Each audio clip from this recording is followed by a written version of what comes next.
Untungnya saya punya orang tua yang tidak memandang kesuksesan anak itu dengan duit, dengan popularitas, dengan hal yang sifatnya duniawi, tapi dengan ilmu. Saya diminta oleh Allah untuk belajar. Ya sudah, belajar aja. Gak mau tergoda dengan bisnis, dan alhamdulillah saya gak tergoda dengan yang begituan. Dan tidak perlu memikirkan masa depan seperti apa. Anda sibuk memikirkan tugas Anda sekarang. Selama 4 tahun Anda kuliah S1 itu, pikirkan satu pertanyaan itu. Setelah kuliah saya bisa apa? Penting gak sih beragama zaman sekarang? Gimana memilih agama yang benar itu seperti apa? Kalau Tuhan Maha Kuasa, Ustaz ya, kenapa nggak semua itu dibuat baik aja, Ustaz? Kenapa Allah tuh seolah seperti gagal membuat yakin akan kekuasaan Dia? Quran itu disebut sebagai apa? Asatirul awalin. Dongengnya orang-orang terdahulu. Orang dulu nyebutnya dongeng. Orang sekarang zamannya tidak historis katanya. Sama aja intinya kan? Iya. Sama-sama dusta kan? Memang pernah.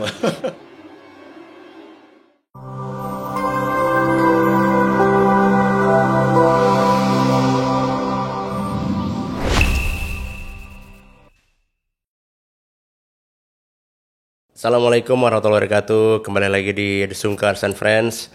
Teman-teman, kali ini kita kedatangan tamu yang spesial, ya selalu spesial di sini ya, Mas Wisnu ya. Masya Allah. Nah, ini tamu kita sebenarnya nih. Oh bukan ya? Oh, saya narasumber ya Pak? Oh narasumber ya, ini narasumber kita. Ya Allah, makasih loh Mas Indra. Iya, selamat datang Mas Wisnu di podcast kita. Alhamdulillah.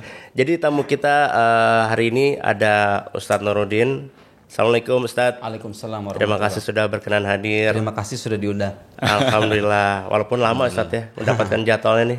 Masya Allah. Alhamdulillah. Atas izin Allah ya Indra ya. Nih. Iya benar alhamdulillah. Takdir ya. Qadarullah. Apa aja kita bahas jadi kodok dan kodor aja nih. Jangan berat-berat. Iya jangan ya.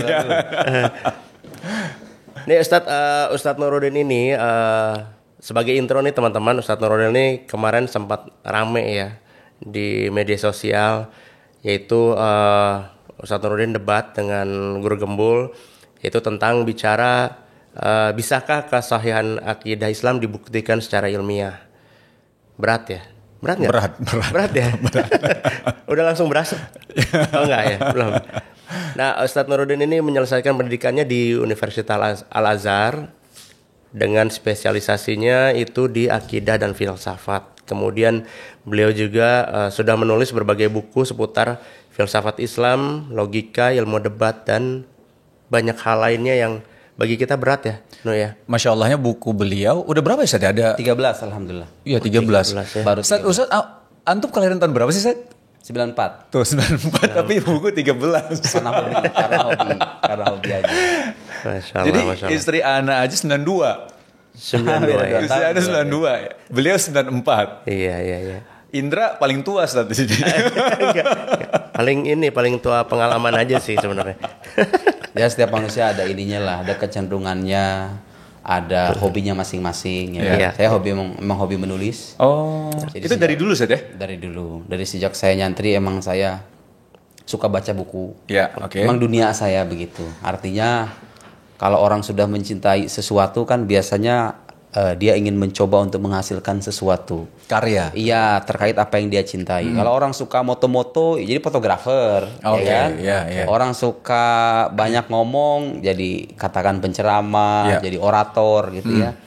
Saya sukanya nulis. Oh. Jadi alhamdulillah ya menyalurkan hobi di samping memang menulis itu salah satu media untuk menyebarkan ilmu. Ya. Masya Allah. Di saat kita sudah terkubur di bawah tanah, saya berharap apa yang saya wariskan bisa dinikmati oleh orang-orang yang masih berjalan di atas tanah. Masya Allah. Ya, artinya jariah insya Allah. ulama dulu itu sudah nggak ada, sudah belasan abad yang lalu udah nggak ada. Tapi sampai sekarang orang masih berkata, Qalal Imam Nawawi telah berkata rahimahullah. Semoga Allah merahmatinya. Didoakan lagi ya. Iya. Masya Allah.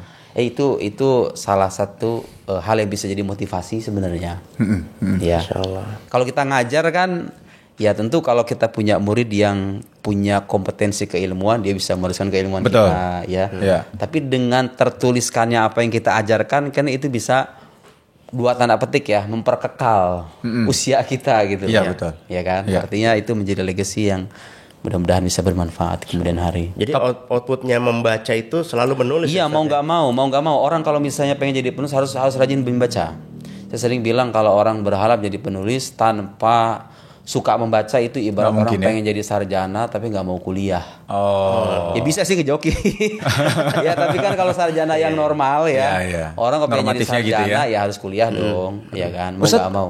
Ustadz dulu suka baca komik nggak, Ustadz? Dulu? Enggak, saya terus Emang terang, udah nggak suka? Kalau fiksi saya terus terang kurang begitu menikmati. Justru lebih menikmati buku-buku keislaman. Dari dulu, Ustadz? Jadi sejak saya SMA saya suka membaca buku-bukunya profesor misalnya.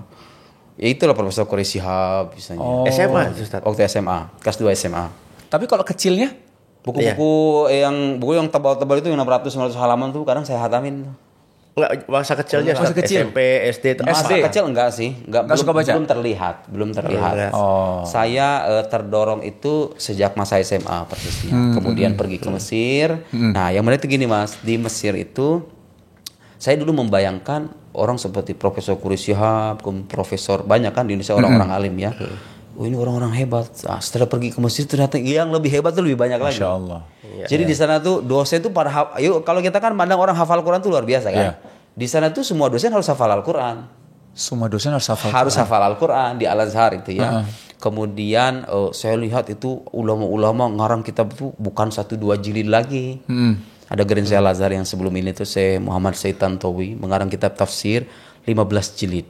Masya Allah. Tafsir Al-Wasit. Kemudian ada pokoknya banyak lah. Nah, saya melihat dengan mata kepala sendiri bagaimana ilmu-ilmu keislaman itu diajarkan sedemikian masif. Para ulama bahkan begini Mas. Di Al-Azhar tuh ada beberapa dosen yang mohon maaf ya tunanetra. Gak bisa ngelihat. Tapi kalau udah mensyarah kitab, menjelaskan kitab seolah dia tuh hafal kitab itu gitu. Masya Allah. Dan emang begitu biasanya orang yang punya kekurangan dari sisi penglihatan, kadang-kadang diberikan memori yang nggak biasa. Saya menyaksikan betul dosen kayak begitu di Al-Azhar. Bahkan menulis banyak buku. Kebayang nggak coba? Orang kafif ya bahasa tunanetra, dia bisa mengarang puluhan buku dengan diksi yang bagus lagi, yang indah. Ghostwriter, Ustaz? Iya, enggak. Justru dia Sendiri? mungkin mendiktekan. Mendiktekan. Ya kalau menulis mungkin mendiktekan ke asistennya, ke anaknya, wallahu alam. Saya nggak pernah menelusuri. Tapi yang jelas orang alim, keilmuannya diakui sama ulama yang lain. Udah almarhum beliau ya. Namanya Profesor Toha Hibishi. Beliau tunanetra, kemana-mana tuh kalau ngajar tuh dibawa sama asistennya. Asistennya ini di kemudian hari menjadi dosen pembimbing saya. Ya, Masya Allah. Iya, jadi saya menyaksikan betul gitu bagaimana dinamika keilmuan di sana ya. Kemudian karya-karya para ulamanya. Walhasil ya itulah yang kan gini, ada ungkapan manusia itu adalah anak lingkungannya. Jadi kepribadian Anda, hobi Anda itu dibentuk dengan lingkungan Anda. Ya, makanya kalau Anda mahal bergaul lingkungan, ya. dengan orang yang suka membaca buku, suka berdiskusi, suka membaca atau hal-hal yang sifatnya ilmiah begitu, ya Anda akan terpengaruh dengan lingkungan itu. Makanya saya sering bilang kepada mahasiswa, kalau Anda ingin berhasil dalam belajar, cari lingkungan yang baik. Itu modal penting tuh, penting kalau kita mau sukses dalam ya kuliah, ilmu apapun. Ya hiduplah dengan circle orang-orang yang memang punya visi yang jelas, orang-orang yang orientasi belajarnya itu jelas juga gitu loh. Kalau perlu kita hidup dengan orang-orang yang memang satu visi keilmuan dengan kita. Dia pengen ahli apa, saya juga pengen ahli itu, supaya kita punya teman diskusi. Jadi itu nggak bisa dipungkiri Mas. Saya merasa lingkungan itu memberikan dampak yang tidak kecil bagi mindset kita, bagi kepribadian kita, mentalitas kita, orientasi hidup kita bahkan. Masya Allah. Dan mempertajam juga ya. Secara misal hafalan lah kita bilang. Ketika kita sampaikan dan kita diskusikan lagi malah makin nempel ya Zat ya. Jadi gitu ya? semakin kita mendapatkan lingkungan yang baik, maka arah hidup kita pun akan semakin membaik. Kan gitu. Tapi Ustadz, sekarang kan orang-orang kan sudah melihat Ustadz ini sudah apa ya? Selesai lah, kuliah sudah selesai, sudah menulis buku. Belum gitu kan. Baru selesai S2 saya. Iya, maksudnya sudah melewati masa-masa itu. Lagi S3 ya, sudah melewati masa-masa itu ya gitu. Tapi jujur deh Ustadz, pernah nggak ketika masa kuliah S1 ya atau S2 merasa malasnya banget, kemudian kayak desperate gitu, kayak kayaknya udah gue balik aja deh, kerja aja deh gitu. Pernah, dan itu manusiawi ya. Betul. Itu pas kapan? Saya dulu pernah ngalami gini Mas. Saya punya teman SD, dia itu secara karir gitu ya lebih maju ketimbang saya. Sudah bisa memberikan tanah orang tuanya, sudah bisa bahkan membangunkan rumah. Saya ini kan mahasiswa yang kerjanya sama buku nih. Ya buku gak menghasilkan apa-apa dong, ya kan? Ada rasa galau dalam diri saya. Saya bertahun-tahun hidup di luar negeri tapi nggak bisa memberikan sesuatu kepada ibu saya. Iya. Kan ada perasaan, itu perasaan manusiawi kan. Oh, saya harus gimana cara saya supaya bisa memberi ini. Untungnya saya punya orang tua yang tidak memandang kesuksesan anak itu dengan duit, dengan popularitas, dengan hal yang sifatnya duniawi. Nah, ibu saya orangnya religius, sadar betul bahwa kesuksesan anak itu bukan hanya ditentukan dengan uang, dengan jabatan, dengan gelar, tapi dengan ilmu. Ya sudah, saya belajar benar-benar. Nah, saya sering tuh memberikan pesan sama adik-adik kelas saya bahwa yang menjadikan kita berharga itu pada akhirnya sebenarnya bukan uang, tapi ya kemampuan gitu loh. Ada ungkapan Arab tuh yang bagus, yang disebutkan kepada Imam Ali, qimatul mar'i fima yuhsinu. Jadi nilai seseorang itu terletak pada apa yang menjadi kemampuannya. Ya, orang tuh semakin banyak kemampuan, semakin bernilai kan. Nah, kuliah itu sebetulnya tujuannya, orientasi utamanya supaya Anda punya kemampuan, bukan punya gelar. punya kemampuan. Orang bergelar tuh banyak mas sekarang itu. Ya. Orang bergelar coba sampean itu. Dan betapa mudahnya zaman sekarang mencari gelar kan. Betul, iya. Nah, jadi mahasiswa itu kalau perlu hidup dalam kesederhanaan nggak apa-apa. Yang penting tahun-tahun di mana Anda belajar itu digunakan untuk menempa kemampuan, melatih skill. Selesai Anda kuliah, Anda sudah bisa menjawab pertanyaan saya bisa apa. Jadi ketika kuliah itu kalau bisa ditanyakan bukan saya gelarnya apa, saya bisa apa selesai kuliah. Karena itu buat kita manfaat kan. Iya. Ya, orang bisa bermanfaat itu bukan dengan lembaran ijazahnya. Iya, Ya iya. ijazah penting, oke. Tapi pada akhirnya orang kan melihat kemampuan Anda apa gitu. Betul. Hasil belajar Anda itu apa. Ya Malah kan? sekarang itu Sat sebenarnya. Memang. Jadi Orang- sekarang tuh kadang-kadang ijazah tuh menjadi hal yang sekunder lah, katakan gitu ya. Bahkan beberapa, kalau misalnya kita bilang beberapa perusahaan itu langsung pengen lihat secara skillnya seperti Iya, apa. Jadi iya. lulusan SMK nggak apa-apa, tapi dia punya skill. Dulu saya begitu mas. Dulu saya galau melihat teman saya, dia luar biasa ya. Sementara saya apa iya. ini? Terus gimana tuh? Kerjaan yang nulis kemudian nggak menghasilkan. Tapi subhanallah, kalau kita mendahulukan apa yang Allah minta dari kita, Allah akan membahagiakan masa depan kita. Nah, ini penting ya. Jadi ketika Allah menempatkan kita pada satu tempat, tunaikan apa yang Allah minta itu. Saya diminta oleh Allah untuk belajar, pergi ke Kairo untuk belajar. Ya sudah, belajar aja. Nggak mau tergoda dengan bisnis, dan alhamdulillah saya nggak tergoda dengan yang begituan. Tugas saya belajar dan tidak perlu memikirkan masa depan seperti apa gitu loh. Karena kita yakin aja bahwa kalau kita menunaikan apa yang Allah minta, masa Allah nggak menginginkan apa yang kita minta, nggak mengabulkan apa yang kita minta. Betul nggak? Ini logika sederhana loh ya. Iya. Kalau kita memenuhi apa yang Allah minta, Iya. masa iya Allah tidak mengabulkan apa yang kita Apa minta? yang kita minta ya. Ya kan? Anda itu tidak perlu sibuk memikirkan masa depan. Anda sibuk memikirkan tugas Anda sekarang. Tugas Anda sekarang apa? Iya. Kerjakan itu, biar Tuhan yang mengurus masa depan Anda. Tawakal setelah itu ya. Tawakal Sat. setelah berusaha ya. Setelah berusaha tentunya. Setelah berusaha. Iya. Dan alhamdulillah mas, saya tidak kecewa dengan pilihan itu. Dulu saya ya bagaimanapun kalau misalnya saya sering bilang sama orang-orang, saya dulu kasih uang 1 juta rupiah sebulan. Dan itu cukup. Berat tuh. Waktu di Al-Azhar. Di negeri orang lagi. Di negeri orang. Ya percaya atau nggak percaya. Orang istri saya aja nggak percaya kok. Di Mesir lagi. Iya di Mesir lagi. Di Jakarta nggak bisa segitu. Susah. Itu sudah termasuk transportasi, ya biaya makan, kemudian kos. Sering makan di tempat kos teman? Enggak. Saya kalau ya termasuk orang yang orang rumahan. Saya kan nggak suka nongkrong-nongkrong. Jadi ya orang kan tergantung style hidupnya ya. Iya, betul. Pengeluaran itu. Nah, tapi saya nggak merasa menyesal dengan pilihan itu karena di kemudian hari subhanallah ya. Ketika memang kita mendahulukan apa yang dimuliakan dalam agama kita kan memuliakan ilmu. Ya kalau kita mendahulukan apa yang dimuliakan dalam agama, hidup kita insya Allah akan dimuliakan. Ya sekarang justru kebalikannya. Dulu ya itulah seperti yang dikatakan guru saya dan banyak nasihat orang-orang bijak ya. Kalau kita mendahulukan ilmu, harta itu ngikut kok. Gampang gitu pada akhirnya mendapatkan uang itu. Iya, iya. Kalau misalnya kita berupaya untuk melatih kemampuan. Ya kan harga dan nilai kita itu terletak pada kemampuan kita gitu. Iya. Jadi jangan sampai, saya ingin berpesan kepada para mahasiswa itu, jangan sampai kuliah itu jadikan ajang untuk gengsi-gengsian, seru-seruan. Sayang, Iya. bertahun-tahun itu Anda gunakan untuk melatih kemampuan. Dan gak ada manusia yang diciptakan sebagai sampah. Yang membedakan itu ada orang yang malas dan gak mau mencari, ada orang yang mau mencari, gitu aja gitu loh. Nah, ada kemudian ada orang-orang yang mohon maaf gitu ya, tidak bingung mencari pekerjaan. Boleh jadi karena dia kurang serius ketika kuliahnya. Boleh jadi dia kurang serius dalam mengeksplor kemampuannya. Semuanya ada kok. Gak ada manusia yang sia-sia itu. Yang ada adalah orang-orang yang pasrah dengan kemalasan dirinya. Distractionnya kalau waktu zaman Ustadz kuliah di Al-Azhar itu apa sih gangguannya Ustadz?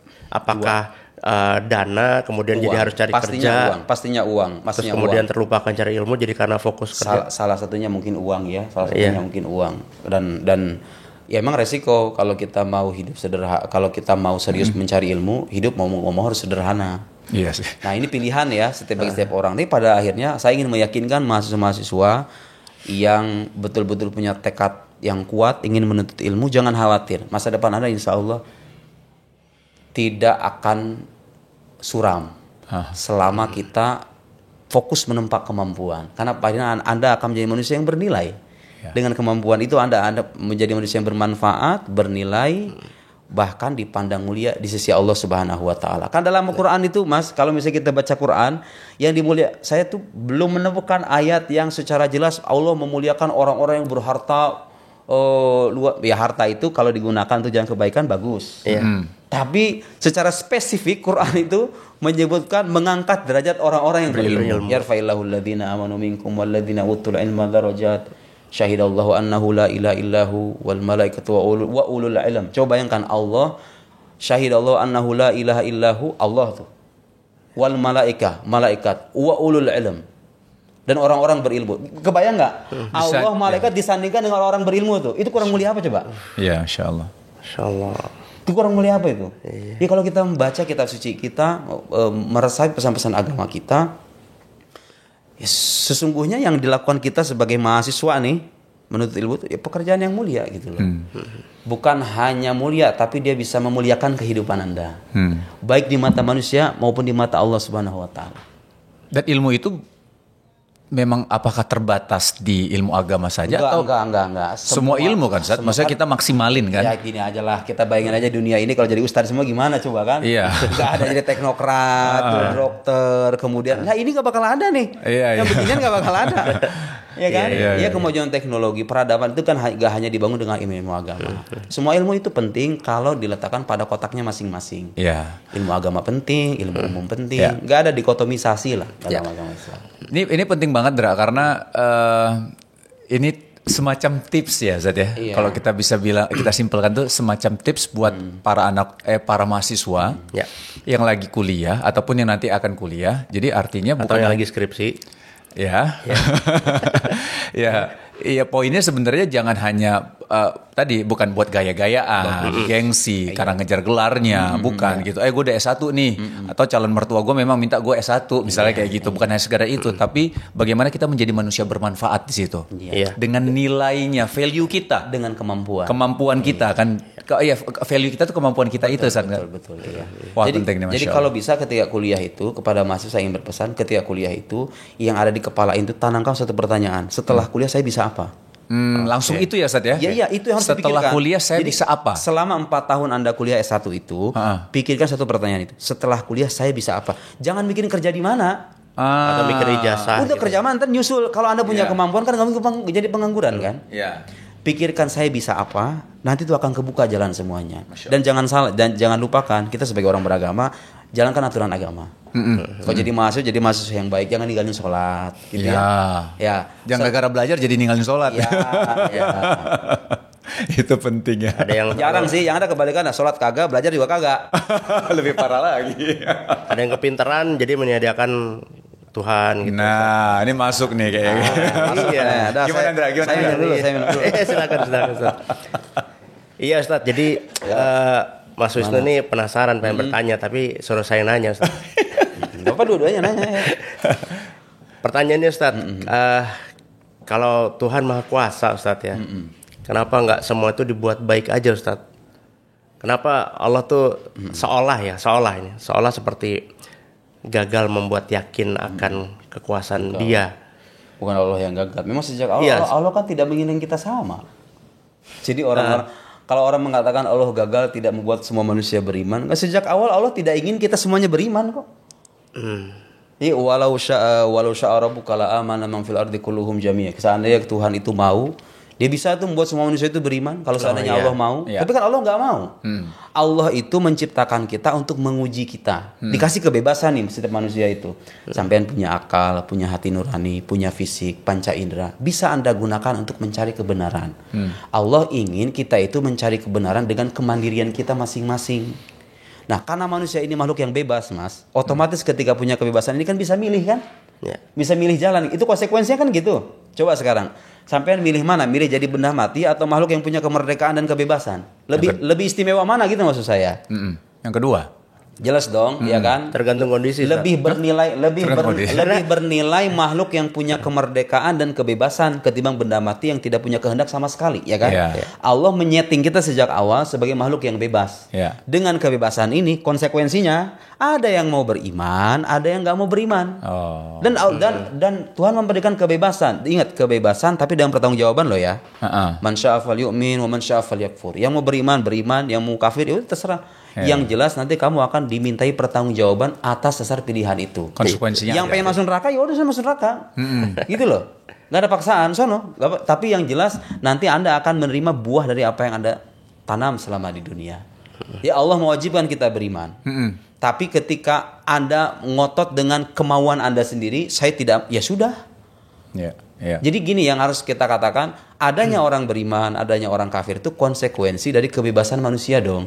Iya. Kecuali kalau kita disetting ulang jadi benda mati. Disetting jadi beriman semua kayak malaikat gitu. Ini Allah ingin kita itu menjemput pilihan kita masing-masing. Oh, Anda sudah berbuat baik, nih rewardnya ya. Iya. Oh, Anda nggak mau berbuat baik, pengennya berbuat dosa saja, berbuat maksiat saja. Ya sudah, terimalah kesengsaraan di dunia dan tunggu kesengsaraan di alam baka nanti. Itu pilihan kan? Jadi jangan dibilang Allah gagal. Memang sejak awal Allah tidak menghendaki kita sama dan beriman semuanya gitu loh. Ya, gitu. Jadi ini bentuk kemuliaan malah ya jadinya. Justru ya kan? Karena diberikan kita tuh menjadi manusia yang bebas. Iya. Gitu kan? Berakal, bebas sehingga kita bisa menentukan nanti, bukan menentukan tapi lebih kita pilih jalan yang ini gitu loh. Jadi kita beda dengan batu. Kita beda dengan tumbuhan, kita dengan hewan-hewan yang lain. Itu suatu kemuliaan gitu loh. Jadi kebebasan itu harusnya kita fungsikan untuk memilih jalan yang tepat. Nah, jadi gini saya sering bilang, dunia ini ibarat sekolah, kita ini ibarat sekolah. Tuhan itu memberikan lembar jawaban yang beragam tuh. Ada orang diuji dengan ini, ada orang diuji dengan ini, gitu kan? Dan dia diberikan kebebasan. Anak sekolah kan bebas, mau ngisi silahkan, nggak mau ngisi juga nggak apa-apa, ya nggak?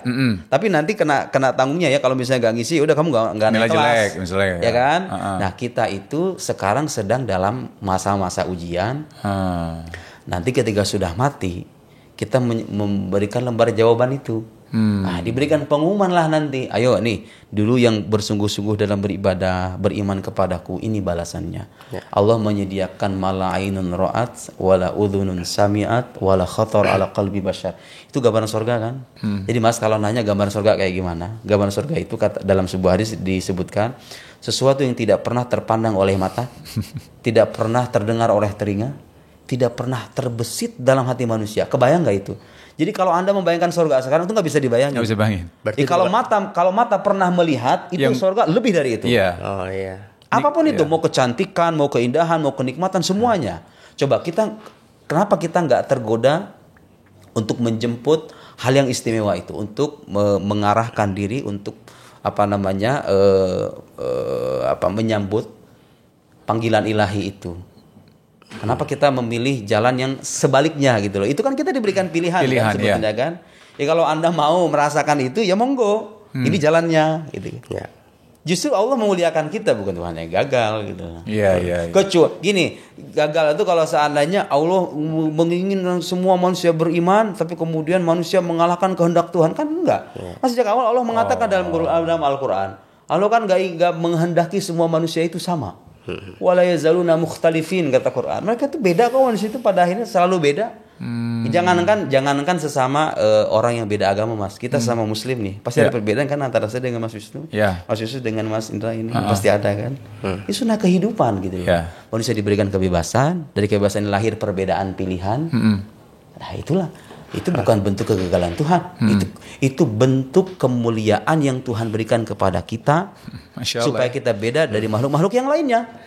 Itu loh. Itu sudut pandangnya bisa sampai masuk situ ya, Andrea. Kemuliaan. Jadi orang nganggapnya itu bahasanya suatu hal yang kok kayak gini ya. Ternyata itu mulianya kita tuh karena hal itu ya. Dengan kebebasan itu. Dengan kebebasan itu gitu loh. Tapi saya tertarik membahas tentang agama tadi, Ustaz ya.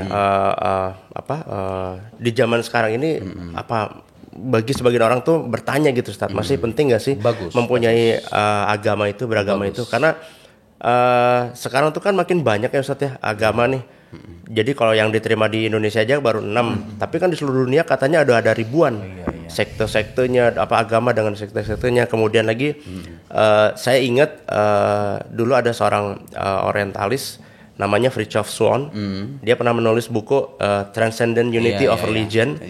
Itu misinya itu untuk membuat seolah-olah agama itu sama. Jadi itu antara agama-agama. Iya, semua agama itu sama gitu. Sehingga orang semakin bingung nih Ustaz nih, memilih agama mana yang benar itu gimana Ustaz? Mungkin bisa dijawab dari yang penting nggak sih beragama di zaman sekarang. Bagus. Kemudian gimana memilih agama yang benar itu seperti apa? Saya kira itu pertanyaan bagus ya. Itu pertanyaan yang barangkali mengusik kepala sebagian orang di luar sana. Banyak orang Ustaz. Iya, sebenarnya pentingnya kita beragama itu penting dengan banyak alasan. Satu, penting dari sisi individual, secara individual, penting secara sosial, dan juga penting karena agama itu memberikan jawaban atas pertanyaan-pertanyaan eksistensial. Oke, ini bahasa udah agak-agak bahasa filsafat ya. Tapi saya akan berusaha untuk menyederhanakan. Pertama dari sisi individual, Mas. Agama itu sekarang kan orang begini-gini, cukuplah dengan akal kita. Sekarang tuh lihat tuh, dengan akal manusia orang bisa mulai ke peradaban sedemikian gemilang, teknologi, sains dan semacamnya. Oke. Tapi apakah kehidupan Anda hanya bergantung pada itu saja? Ada satu elemen dalam diri manusia, kalau nggak diatur itu rusak kehidupan kita. Tahu nggak apa? Apa itu? Hawa nafsu. Andaikan Anda sampai pada level kecerdasan yang dahsyat luar biasa, dan sekarang terbukti kan, ini produk kecerdasan manusia yang begini nih, ya kan? Tapi Anda bayangkan sekarang manusia itu cerdas, maju gitu ya, secara intelektual. Tapi kalau secara moral hancur, kira-kira apa yang kita harapkan dari kehidupan kita itu? Banyak kan orang sekarang, jangan jauh-jauh dari Indonesia, banyak kan orang-orang pintar jadi koruptor. Itu orang pintar loh, koruptor itu. Kalau nggak pintar dia nggak mungkin korupsi. Iya kan? Iya, orang-orang yang terjatuh dalam perbuatan yang tidak bermoral itu sebagiannya orang-orang pintar loh Mas. Orang-orang yang secara intelektual itu matang, bergelar tinggi lagi ya kan. Tapi kenapa dia terjerumus dalam perbuatan yang terlarang? Jawabannya adalah hawa nafsu. Agama itu datang mengatur hawa nafsu kita, mengenalkan kita kepada diri kita. Gimana caranya supaya kita bisa hidup secara berimbang itu? Secara berimbang supaya kita tidak terjerumus ke dalam hal-hal yang menyengsarakan kita sendiri gitu loh. Agama itu mengatur kita untuk membahagiakan kita sebetulnya. Dan gak banyak kan yang dilarang dalam agama itu. Ya manusia punya yang diperbolehkan lebih banyak. Iya diperbolehkan lebih banyak gitu loh. Kenapa Anda hanya menuruti hal yang larangan-larangan? Kan suka ada orang yang bilang berat beragama itu. Kata siapa? Sholat aja kalau dihitung itu berapa menit sih sholat itu? Ya kan? Kewajibannya gak banyak, larangannya juga gak banyak. Dan ingat, kalau agama mewajibkan sesuatu, pasti di baliknya ada kemaslahatan. Kalau agama melarang sesuatu, pasti ada keburukan. Sekarang apa? Apa yang jadi masalah? Tuhan ingin menghindarkan kita dari keburukan dengan larangan-larangan itu, dengan perintah-perintah itu Tuhan ingin memberikan kita kebaikan. Itu agama gitu loh. Secara personal tuh berguna untuk kita mengatur diri kita. Yang tidak kalah penting, manusia itu dalam hidup sudah pasti mengalami ujian. Dia perlu pegangan dong, ya kan? Di saat frustrasi, bisnis bangkrut, kemudian rumah tangga hancur, dia perlu tempat bersandar, ya kan? Agama itu datang untuk menjadi pelipur lara bagi hati kita, ketenangan batin. Itu ketenangan batin kadang nggak bisa dibeli dengan uang, ya kan? Betul. Banyak ada orang berduit tapi kemudian hatinya kering ya kan? Ada. Agama kemudian datang, agama kemudian datang untuk menyegarkan batin kita. Masya Allah. Jangan bilang ini nggak penting. Anda kalau nggak punya ketenangan batin, tidak akan pernah bisa merasakan nikmatnya hidup, ya kan? Itu agama. Sayangnya sekarang orang-orang itu kadang hanya melihat agama dari sisi ritual saja. Disangkanya agama itu cuma sholat, kemudian puasa. Ya Anda belajar agama dari ahlinya dong. Kalau Anda belajar agama dari ahlinya, Anda akan terhindar dari pemahaman yang salah semacam itu. Itu secara personal. Banyak sekali yang bisa kita kuap manfaat agama untuk kehidupan kita secara personal. Makanya ada yang memilih tuh jadi bukan ateis Ustaz, tapi jadi agnostik. Kalau agnostik kan dia percaya Tuhan. Dia tidak berani meniadakan Tuhan nih. Dia percaya Tuhan, tapi dia tidak percaya organized religion. Dia tidak percaya agama gitu. Karena peraturan nggak mau menjalankan peraturannya itu. Ya itu karena dia nggak salah memahami agama. Itu deistik ya, artinya deisme. Deistik. Kalau agnostik itu artinya orang yang nggak dibilang Tuhan ada ya dia enggak, bilang Tuhan nggak ada juga enggak, dia nggak tahu lah intinya. Nggak mau tahu, nggak mau punya urusan. Tuhan ada atau nggak ada saya nggak mau punya urusan. Ya agnostik namanya. Deistik berarti. Orang yang percaya kepada Tuhan tapi nggak percaya dengan agama. Nah itu rata-rata orang-orang yang punya pandangan semacam itu biasanya merujuk pada pemahaman yang salah tentang agama. Makanya dia alergi dengan agama. Disangkanya Islam itu ya ISIS gitu ya, para teroris, ya begitu. Di Barat mungkin itu berkembang karena persepsi negatif tentang agama itu kan masif ya, berkembang luas. Jadi orang terpengaruh dengan persepsi macam itu. Tapi Anda kalau merujuk agama pada sumber-sumber aslinya, pada ahlinya, orang yang benar-benar kompeten dalam bidangnya, nggak begitu kok. Yang saya pelajari nggak begitu agama itu. Sekarang saya nggak jadi teroris nih. Iya. Saya mesti bisa mungkin mentaati apa yang diperintahkan agama saya, tapi nggak ada tuh perintah kalau misalnya kita punya tetangga musyrik kemudian kita bunuh, nggak ada. Jadi keengganan orang untuk beragama itu kadang-kadang Mas karena bermula dari kesalahpahaman tentang agama. Ada kalanya orang nggak beragama itu bukan karena benci agama, bukan, karena dia salah paham tentang agama. Makanya kita harus mengoreksi. Itu secara personal ya Mas ya. Secara sosial agama mengatur hubungan antara kita dengan makhluk yang lain, dengan sama manusia, dengan hewan, dengan binatang, dengan tumbuhan. Tapi kan ada orang-orang beragama yang bertindak semena-mena terhadap alam. Nah, itu dijadikan kebenaran oleh mereka itu. Ya, itu orang yang beragama, bukan salah agamanya. Kenapa? Ya buktinya ada banyak orang beragama yang baik. Kalau memang agama yang memerintahkan begitu, mestinya mayoritas orang beragama jahat dong. Kalau memang agama yang menyebabkan mereka berbuat jahat, mestinya mayoritas orang beragama itu jahat dong. Sekarang coba Mas bikin statistik ya, lihat penelitian.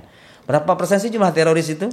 Atau para perusak alam, kemudian orang-orang yang berbuat zalim itu berapa persen sih dibandingkan dengan orang-orang yang baik?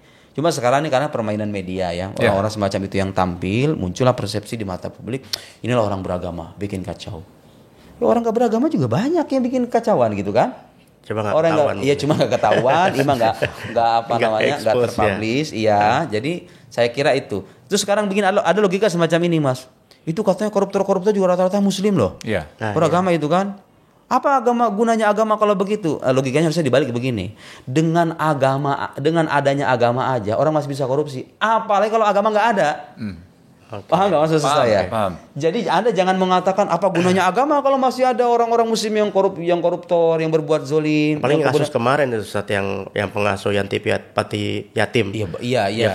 Pedofil apa? Iya, orang pesantren gitu ya. Pengasuh panti asuhan, apa kasus itu netizen langsung menghujatnya gitu, lihat tuh petinggi agama aja begini. Nah, harusnya kita begini logikanya. Dengan adanya agama aja, nafsu manusia itu bisa sebejat itu. Itu dengan adanya agama. Gimana kalau agama nggak ada sama sekali gitu loh? Paham nggak? Kalau agama nggak ada sama sekali, betapa hancurnya kehidupan kita. Itu dengan adanya agama, Mas. Orang masih bisa bejat kayak begitu. Gitu ya. Bukan, jadi kasus semacam itu jangan dijadikan alasan untuk menafikan pentingnya agama.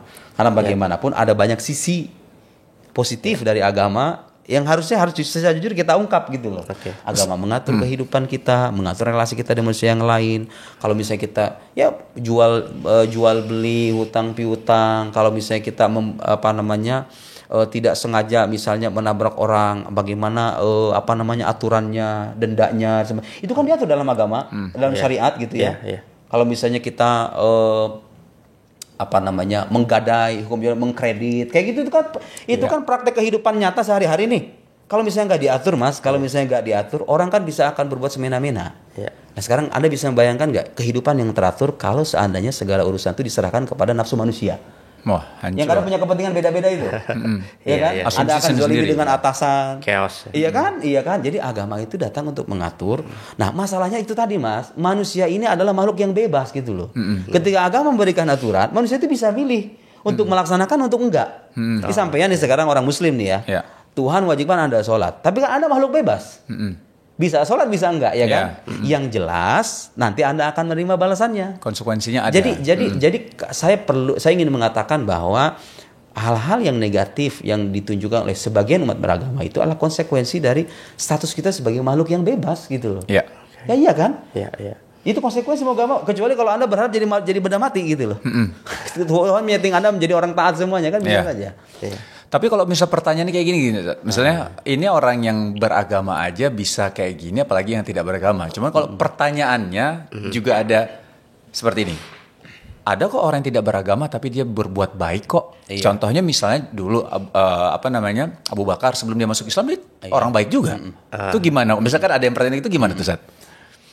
Kita tidak mengingkari ada orang-orang baik tanpa agama, tapi kebaikan Anda akan lebih sempurna dengan agama. Oh. Oke. Oke. Gini loh, untuk menentukan baik buruk aja Mas, kadang-kadang kita tuh berbeda pendapat loh. Anda kalau belajar filsafat ya, filsafat moral nih, menentukan apa itu baik, apa itu buruk, itu kadang berbeda pendapat itu. Itu kalau kebaikan keburukan, bayangin coba, untuk standar baik buruk aja, standar orang bisa baiknya berdebat gimana, bingung, ya. Baik menurut siapa, agama itu kadang hadir memberikan jawaban atas pertanyaan-pertanyaan yang kadang-kadang nggak bisa diselesaikan oleh nalar manusia gitu loh. Bukan cuma itu Mas, dengan beragama Anda bisa berbuat baik, bahkan Anda menerima balasan atas perbuatan baik Anda. Iya kan? Iya. Coba sekarang mana yang lebih enak? Kita berbuat baik tanpa adanya balasan atau ada balasan cuma di sini doang? Atau kita berbuat baik sekaligus mendapat imbalan berkali-kali lipat. Iya, Di dunia di sini kita dan dapat akhirat, imbalan, ya. di akhirat kita dapat imbalan. Mana yang lebih enak? Lebih enak yang Agama menjanjikan itu loh. Iya. Agama menjanjikan Anda berbuat baik sekarang, kebaikan Anda tidak sia-sia. Sekarang yang perlu kita catat, ada orang-orang berbuat baik di dunia ini, balasannya belum ada. Ada kan? Ada orang-orang Ada, misalnya ada. sholat rajin tapi hidupnya masih terbatas, nyari makan aja susah, ya kan? Agama memberikan optimisme. Jangan khawatir. Kematian di dunia ini bukan segala-galanya. Nanti akan ada hari pembalasan. Orang-orang sebaliknya, orang-orang yang nggak pernah sholat, nggak pernah ibadah, hidupnya enak. Ayo, kalau seandainya memang kita ingin menegakkan keadilan, masa dunia hanya berhenti sampai di sini doang? Harus ada dong pengadilan. Agama menjanjikan hari itu. Masya Allah. Itu melengkapi kan, melengkapi motif kebaikan Anda, melengkapi nilai dari perbuatan baik Anda. Yang tidak kalah penting Mas, kalaupun benar ada orang berbuat baik tanpa agama, tapi agama itu menjawab pertanyaan-pertanyaan yang gak bisa kita jawab dengan akal kita. Ayo, sekarang kalau misalnya dengan akal kita bisa membuktikan keberadaan Tuhan, ya. Akal kita tuh nggak bisa loh mengenal Tuhan dengan sifat-sifatnya dengan akal doang, tanpa merujuk pada penjelasan agama. Ayo, Tuhan tuh kayak gimana? Tuhan tuh sifatnya seperti apa? Kadang-kadang kan akal kita kan berspekulasi itu. Betul. Oke, Tuhan ada. Akal kita memastikan berdasarkan hukum kausalitas, saya sering jelaskan kan. Sebab akibat. Juga mungkin lah kalau misalnya ada sesuatu tadinya nggak ada, kemudian ada, tapi nggak ada sebabnya. Mustahil lah. Orang ini ada sebabnya. Kita menyaksikan banyak fenomena kok. Tadinya sesuatu nggak ada, kemudian ada. Ya pasti ada sebabnya. Ya kan, meja ini nggak mungkin kalau nggak ada yang nggak, kalau ada. Saya nggak pernah ketemu sama yang buat meja ini. Tapi rasio saya memastikan ini meja pasti ada yang buat. Kenapa? Karena tadinya ini barang nggak ada. Sekarang ada, ya pasti ada yang buat dong. Alam ini kan emang tadinya nggak ada. Sains modern mengatakan itu. Alam ada permulaannya. Karena alam ada permulaannya, berarti ada sebab di baliknya. Tinggal kita debat aja sebabnya ini apa. Kalau dikatakan sebabnya alam kan mustahil. Masa A bergantung kepada B, B bergantung kepada A gitu loh. Nanti nggak akan ada ujungnya. Iya. Artinya itu namanya vicious circle, lingkaran setan namanya.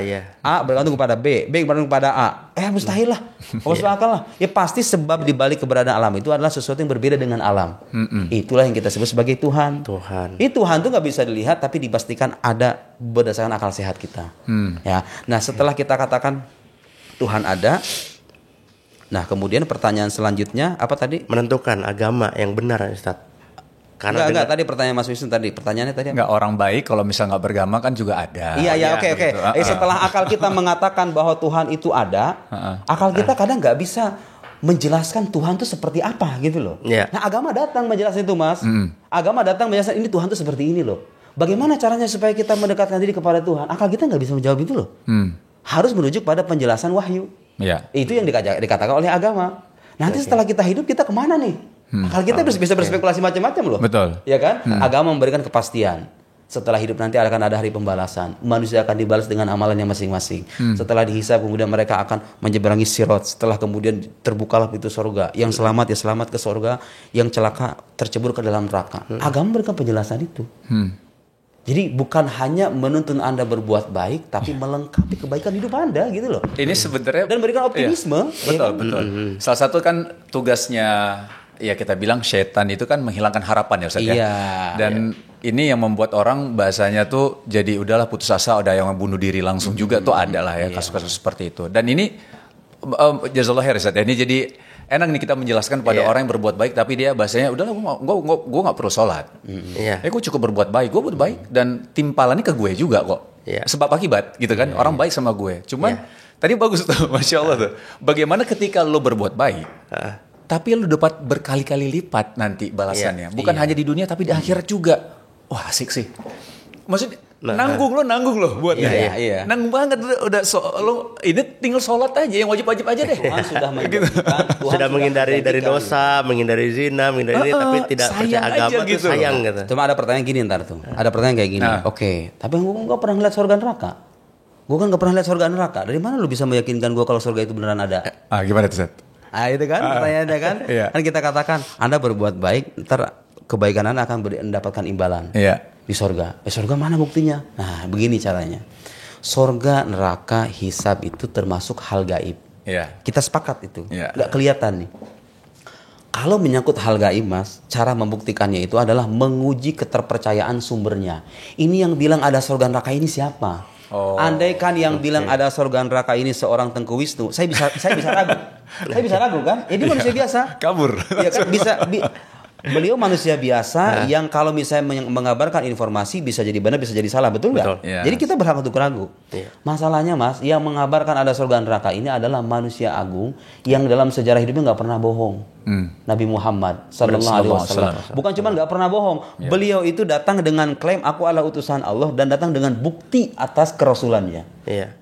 Jadi ini informasi yang bukan cuma dongeng. Ya. Dan Ini divalidasi orang-orang sekitarnya. disampaikan oleh manusia yang terbukti kenabiannya. Catat ini baik-baik ya. Terbukti saya catat, kenabiannya.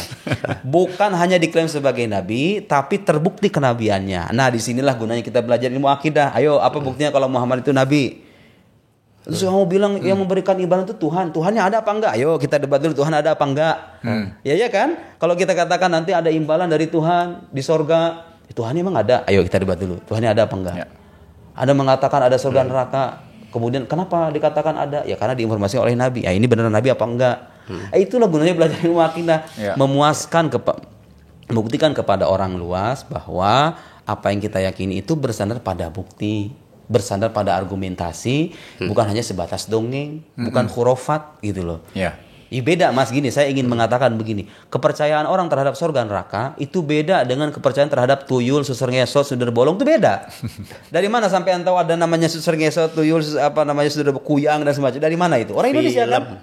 Berhak nggak saya ragu untuk informasi semacam? Ya, berhak dong. Iya. Bukan nabi. Iya.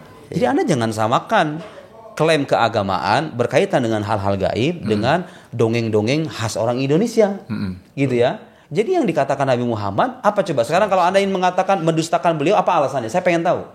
Beliau nggak pernah bohong selama hidupnya. Sebelum jadi Nabi aja dikenal sebagai as-sadiqul amin, jadi terpercaya ya kan. Kemudian di usia 40 tahun beliau datang dengan sebuah wahyu mengaku sebagai utusan Allah. Ini orang nggak pernah bohong gitu loh.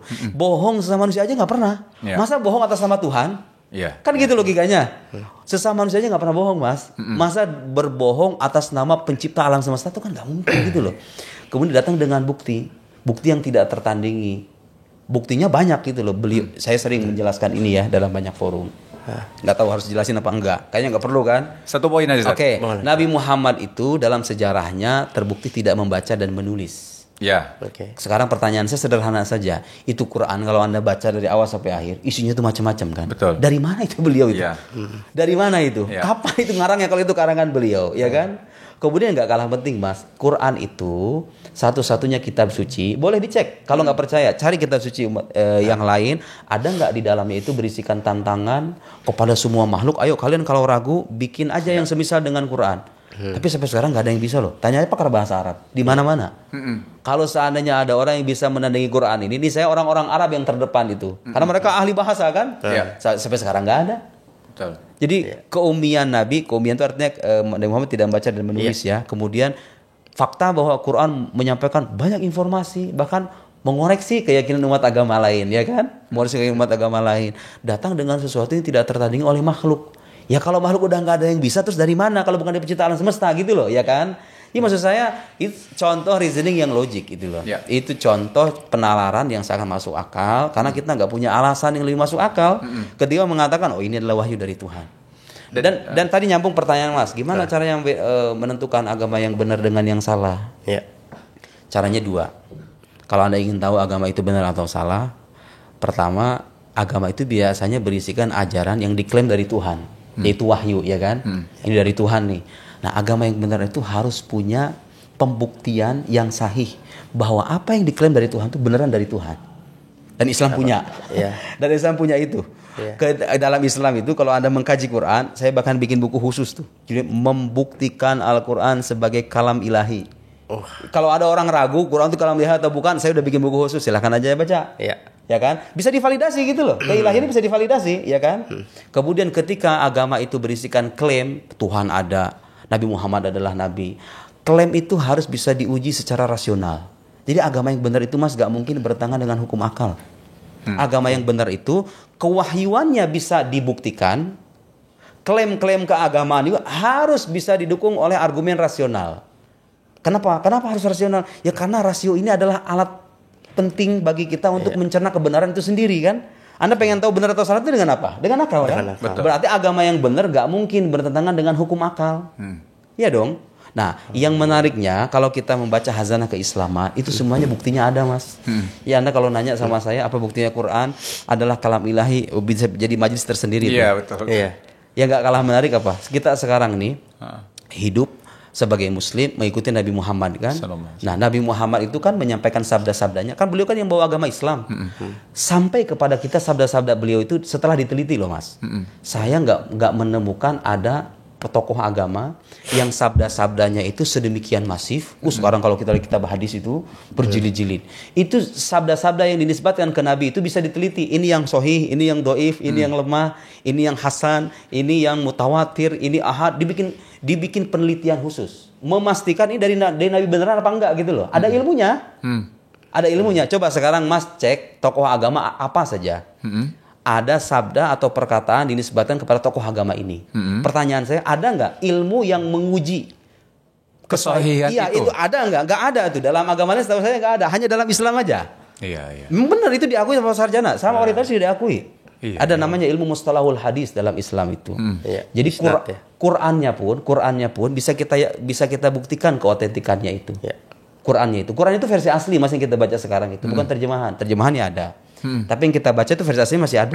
Quran yang kita baca dengan yang Nabi Muhammad ajarkan itu sama. Dari mana Anda tahu? Karena Quran itu diriwayatkan secara masif. Anda kalau misalnya belajar Quran kepada ahlinya, dia akan menjelaskan kepada Anda, ini Quran yang saya terima ini dari fulan, ini fulan dari fulan bacaannya, fulan dari fulan, dari fulan dari fulan, dari sahabat, dari Nabi SAW, dari malaikat Jibril, dari Allah Subhanahu Wa Taala. Sanadnya itu jelas gitu loh. Asal muasalnya jelas. Coba Anda cek. Silahkan aja belajar agama-agama lain. Ada nggak kitab suci semacam ini? Iya sih. Jadi kewahyuannya bisa divalidasi. Iya, itu dia tuh. Kemudian yang nggak kalah penting, Mas, kalau Anda belajar akidah nih, semuanya itu ada istilah dalil naqli, dalil aqli. Ada argumen tekstual, ada argumen rasional. Semua tuh ada dasar rasionalnya gitu loh. Iya. Apa coba? Yang nggak ada yang bertentangan dengan hukum akal dalam Islam itu. Makanya kalau Anda bertanya mana versi yang asli penjelasan tentang agama yang valid tentang Tuhan, tentang kenabian itu. Ya cari agama yang kayak begitu tanpa menyebut kata Islam deh. Itu logika kita mengatakan begitu kan? Iya. Harus begitu dong, agama yang benar itu harus bisa diuji secara rasional. Betul. Kewahyuannya harus tervalidasi. Kalau dikatakan ini sabda nabinya, ayo buktinya apa? Ya kan? Ya itulah agama kita. Agama kita itu berbasis pada bukti-bukti yang berlimpah. Makanya kalau ada orang meragukan agama itu biasanya itu datang dari orang-orang yang gak mempelajari agama dengan baik. Atau belajar agama dari pintu yang salah. Biasanya kayak begitu. Kalau Anda belajar agama dari pintu yang tepat, dari para ahlinya, menjelaskan kepada Anda secara keilmuan gitu, nggak ada celah. Alhamdulillah saya selama jadi muslim, ya karena jatuh di tempat yang tepat gitu ya, nggak pernah alhamdulillah, nggak pernah terlintas di kepala saya Tuhan tuh ada apa enggak gitu. Bukan karena dogma ya, tapi karena saya tahu gitu loh. Setelah saya pelajari, memang lebih masuk akal kok. Lebih masuk akal mengatakan Tuhan ada ketimbang nggak ada. Coba tanya sama orang yang bilang Tuhan gak ada. Dulu alam ini bisa bermula kayak gimana? Biasanya penjelasan itu aneh-aneh. Oh katanya alam itu bermula kayak ini aja. Kayak bola dilempar gitu. Sekonyong-konyong katanya. Ya bola juga ada yang buat dong. Iya, bola siapa yang buat gitu loh. Bola siapa yang buat gitu loh. Ada. Jadi akal kita itu sejak awal selalu bertanya. Kalau ada kejadian, tadinya nggak ada kemudian ada. Itu sebabnya apa gitu loh. Iya kan? Jadi sangat logik kalau kita katakan Tuhan ada dan dia menjadi sebab keterlahiran alam semesta, itu kesimpulan yang sangat rasional yang kita jadikan keimanan. Jadi bedakan nih antara iman yang berbasis pada fakta dengan iman yang hanya sebatas dogma. Dogma itu begini, saya mengimani sesuatu, buktinya nggak ada. Itu namanya dogma. Tapi kalau Islam tuh nggak punya kayak gitu. Ya, Anda itu diminta beriman karena memang iman ini dasarnya buktinya banyak gitu loh. Iya. Ya masalah kita kadang-kadang kan nggak mengakses, kadang-kadang nggak mempelajari hazanah semacam ini. Nah saya memberitahu kepada Anda yang masih ragu, ayo apa yang bikin Anda Yang bikin ragu apa? Nggak ada gitu loh, nggak ada pertanyaan yang kritis terhadap Islam yang nggak ada jawabannya. Ya mohon maaf saya mengatakan begini karena saya mempelajari gitu ya.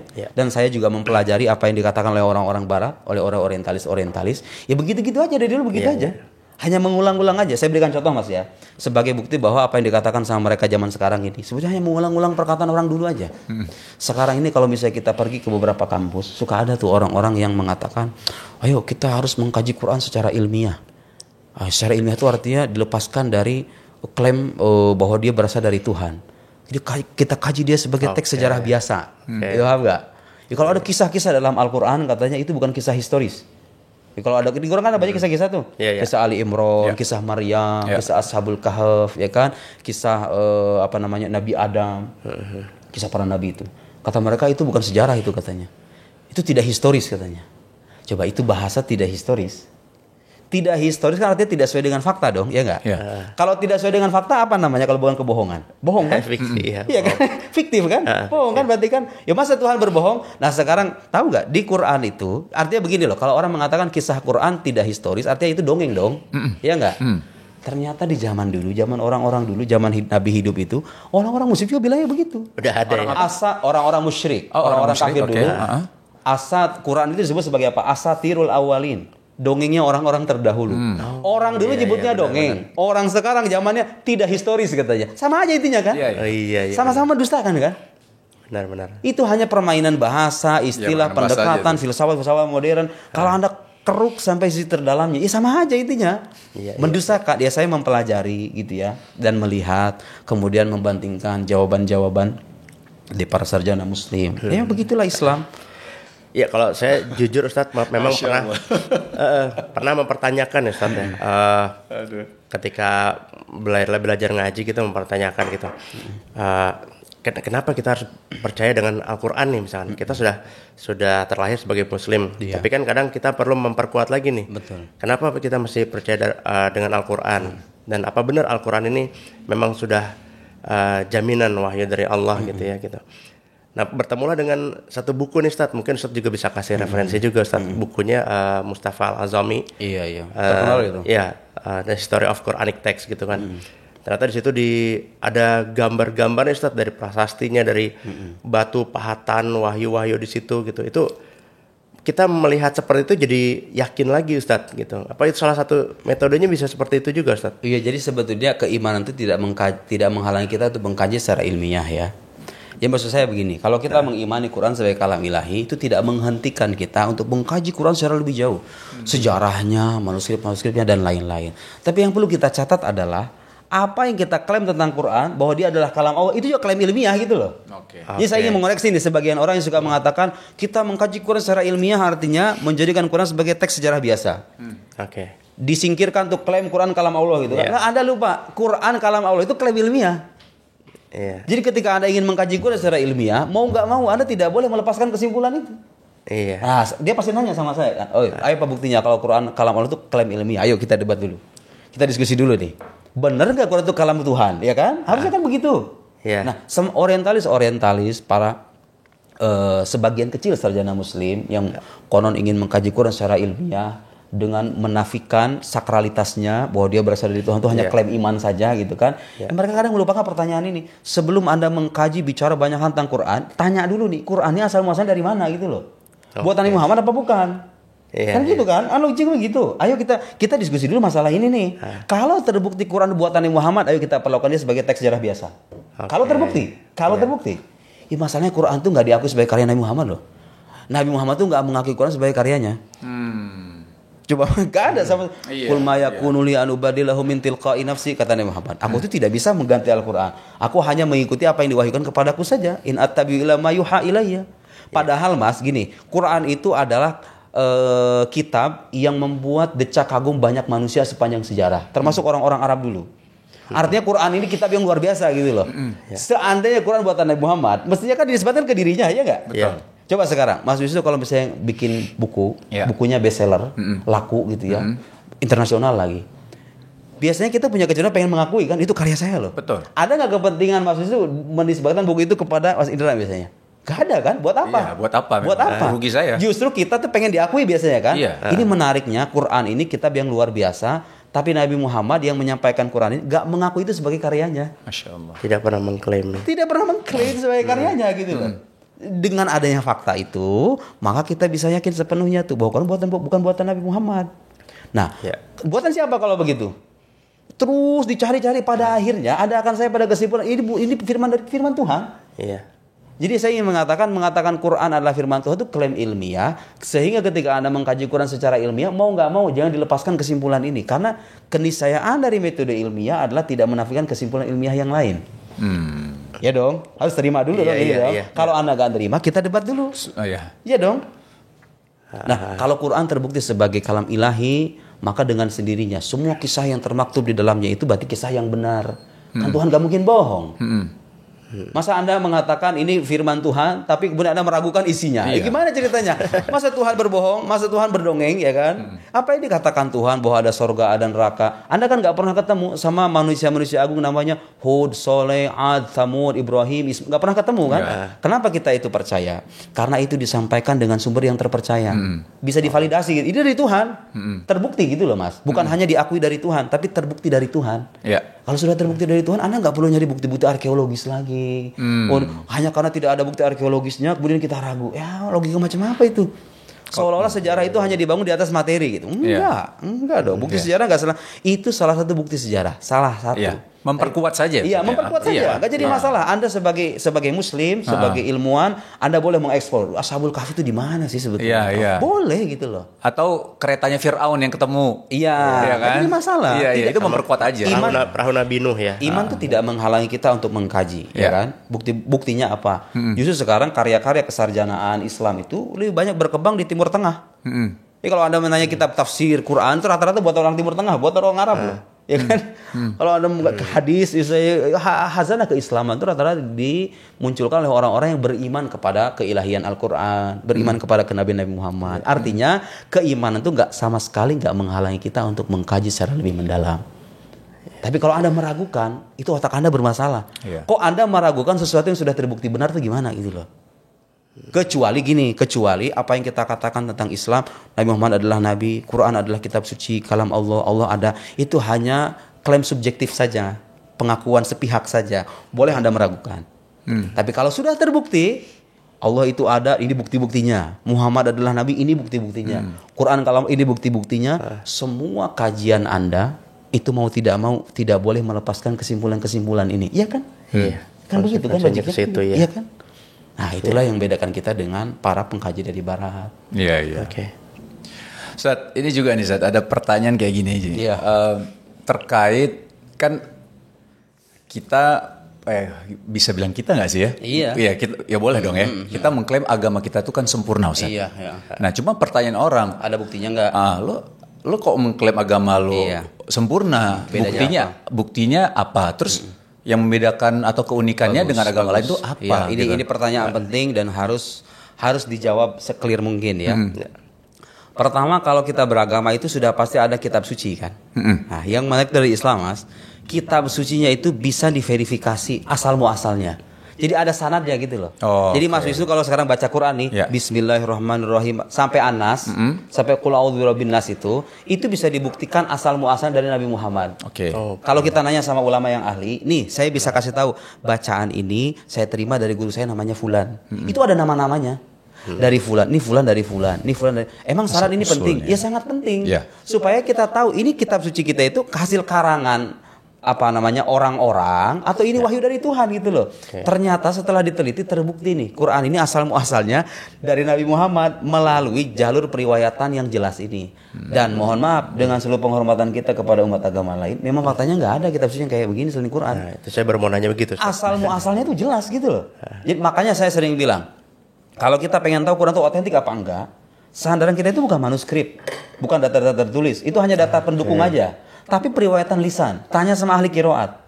Karena Quran itu kan ada bacaannya ada banyak, ada 10 bacaan yang dikenal yang qiraat asyar itu kan, 10 bacaan. Itu 10-10-nya dari Nabi, sanadnya jelas. Masya Allah. Ada ilmunya tersendiri Mas. Bahkan mohon maaf ini cara bacanya aja diatur loh. Ini panjang pendek supaya orang nggak ngarang-ngarang tentang Quran ini. Bukan cuma cara baca Mas, cara nulisnya kalau Mas tahu. Iya. Cara nulisnya itu ada yang namanya ilmu rosem. Ada nggak saya mau nanya kitab suci, cara bacanya diatur, cara nulisnya diatur, asal muasalnya jelas dari nabinya gitu loh. Terus nabinya ini beneran nabi lagi, terbukti kenabiannya, bisa kita buktikan bersama-sama, diuji fakta-faktanya tentang kehidupannya. Nggak cuma itu Mas, kalau Anda pengen tahu ini benar nabi apa bukan, itu sejarah hidup nabinya itu lengkap. Masya Allah. Dari mulai beliau, saya punya di rumah buku kitab sirah namanya Subul Huda wa Rasyad fi Hadi Khairil Ibad, 13 jilid, per jilid itu segini nih. Per jilidnya itu 13 jilid. Kisah hidup Nabi Muhammad itu baru satu doang Mas. Saya belum bicara kitab sirah ya, ada yang 30 jilid, 32 jilid, ada yang belasan jilid. Ya Allah ya Karim. Bahkan Nabi Muhammad itu fisik, ciri-ciri fisiknya dijelasin loh, lengkap loh. Cara beliau berjalan, kemudian fisik cara beliau makan, cara beliau berinteraksi, kemudian bagian kepalanya, rambutnya itu katanya lam yakul bijalil qatat wala bisabat, tidak ikal, tidak terlalu lurus. Jadi ada sisi gelombangnya, ada sisi lurusnya. Ya Allah, digambarkan tuh. Kalau misalnya matanya itu katanya syadidus sawad syadidu bayadil bayad, yang hitam sangat hitam, yang putih sangat putih.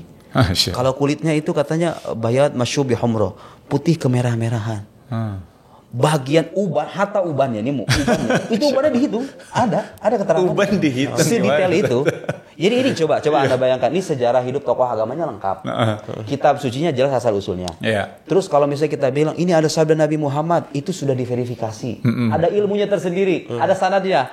Jadi yang Mas perlu tahu, dalam hazanah keislaman itu ada namanya ilmu mustalahul hadis, itu memverifikasi hadis-hadis yang dinisbatkan ke Nabi. Karena nggak semua perkataan yang dinisbatkan ke Nabi itu beneran kata Nabi, nggak semuanya. Ada yang terbukti ini palsu. Jadi katakan ini dari Nabi, ternyata bukan gitu. Ada ilmu tersendiri. Bahkan itu hadis-hadis palsu, kumpulan hadis palsu itu ada bukunya tersendiri. Judulnya tuh Al-Mawdu'at, kumpulan hadis-hadis palsu. Itu ada kitabnya. Setelah diteliti itu. Sehingga kalau kita beragama, ini kata Nabi, kita tahu, kita nggak ngomong asal-asalan. Ini ada asal usulnya, ada ilmunya gitu loh. Terus kalau misalnya hadis dikatakan ini hadis sahih dari Nabi, syaratnya itu ketat sekali. Syaratnya harus bersambung. Jadi satu perawi dengan perawi yang lain itu terbukti sejaman gitu loh. Itu diteliti. Yang Mas perlu tahu, itu kalau kita baca kitab hadis, kan ada perawi-perawi. Perawi ini yang meriwayatkan gitu. Ini fulan dari fulan sampai ke sahabat, sampai ke sahabat itu kan ada periwayatan. Itu biografi orangnya itu ada semuanya. Masya Allah. Ada ilmu rijal namanya, ilmu rijal, ilmu yang Mas biografi para perawi itu. Itu saya nggak ngarang-ngarang. Anda tanya sama jurusan hadis, itu ada ilmu rijal, ilmu jarah wa ta'dil. Itu diverifikasi biografi hidupnya. Ini orang terpercaya apa enggak? Hafalannya kuat apa enggak? Gurunya siapa? Lahir kapan, wafat kapan? Itu ada ilmunya. Saya mau nanya, ada enggak? Mohon maaf ini ada enggak dalam tradisi agama manapun gitu ilmu semacam ini? Enggak ada. Kenapa ini ilmu dimunculkan? Supaya kita enggak beragama asal-asalan. Tahu asal muasalnya, tahu dasar jelas gitu ya. Ini sabda Tuhannya jelas, sabda nabinya juga jelas. Enggak cuma itu Mas. Kalau kita bicara doktrin keagamaan, ajaran keagamaan secara umum, agama itu kan mengatur paling tiga aspek. Satu, keyakinan. Ya, yang terpatri dalam hati. Menyangkut Tuhan, menyangkut Nabi, kitab suci, alam akhirat gitu kan. Kedua, perbuatan. Ketiga, akhlak. Semuanya dalam Islam itu diatur. Bahkan jadi disiplin ilmu tersendiri. Kalau bicara keyakinan nih, akidah nih, ya Allah ya Karim, beberkan tuh semua kitab akidah itu. Saya yakin nih satu ruangannya gak bakal cukup. Jadi saya gak ngarang-ngarang karena saya belajar di jurusan akidah dan tahu betul gitu kan. Karya para ulama kita itu sudah dahsyat apa. Saya dulu waktu di Al-Azhar itu belajar Syarhul Mawaqif, itu 8 jilid segini nih. Itu kitab akidah Mas. Masya Allah. Jadi kalau kita gak kekurangan dalil gitu. Kalau Anda gak puas dengan satu dalil, ayo kita punya dalil yang lain. Kemudian ada Syarhul Maqasid itu 5 jilid. Ada kitab Nihayatul Uqul itu seingat saya 4 jilid. Ada kitab Imam Laqani, saya waktu debat itu pernah nampilin kitab tipis kan. Namanya Jauharut Tauhid, itu kitab tipis Mas. Kayak bait-bait syair aja, sekitar 100 sekian. Kemudian disyarah sama penulisnya jadi 4 jilid kayak gini nih. Judulnya itu Umdatul Murid Syarah Jawhar Tauhid oleh penulisnya Imam Al-Laqani 4 jilid. Beliau nggak puas dengan satu syarah, disyarah lagi sama beliau sendiri. Jadi beliau ngarang kitab beliau disyarah lagi maksudnya? Syarah, beliau syarah yang sifatnya pertengahan. Namanya Talkhis Tajrid 2 jilid. Terus ada lagi kitab yang di bawahnya lagi syarah Shogir katanya. Syarah Shogir itu ada syarah kecil. Bilangnya syarah kecil kan, tapi 2 jilid. Itu baru satu kitab akidah doang. Ya Allah ya Karim, itu baru akidah. Supaya membuktikan bahwa kita ini ketika berkeyakinan semua ada bukti-buktinya. Oke, menyangkut perbuatan, ada lagi ilmu fikih kan? Ayo beberin itu semua kita fikih itu. Tanya sama yang jurusan fikih, setebal apa itu karya-karya fikih ulama kita. Dijelaskan dari mulai kehidupan sehari-hari, ibadah, muamalah, semuanya ada aturannya. Tentu aturan ini nggak semuanya memaksa ya, ada sifatnya pilihan gitu loh. Ya kan? Kan nggak semuanya yang wajib. Seperti yang tadi saya bilang, sebetulnya kalau kita teliti yang diwajibkan sama itu nggak banyak kok. Yang diwajibkan itu bahwa kenapa kok si detail itu agama? Ya itu membuktikan bahwa ini agama benar-benar ingin menjadi panduan hidup gitu loh. Anda mau taat ya silahkan. Kalau misalnya kamu mengamalkan sejauh itu menyangkut hal yang sunnah ya nggak apa-apa gitu loh. Karena kalau mau dikerucutkan yang wajib ini nggak banyak semua yang wajibnya ini. Apa sih sebenarnya kita itu disuruh sholat, itu sholat pun manfaatnya buat kita, ketenangan batin untuk kita, iya kan? Mengontrol hawa nafsu kita. Terus membangun relasi kita dengan yang maha kuasa. Setelah kita buktikan yang maha kuasa ini benar-benar ada gitu loh, ya kan? Kemudian bicara akhlak, bicara ilmu akhlak. Itu lebih banyak lagi. Kita yang mengaji tentang akhlak, bagaimana menjadi orang yang ikhlas, tawakal, qanaah, ridho dengan takdir. Masalah takdir aja dibahas tuh berjilid-jilid sama ulama. Takdir kayak apa?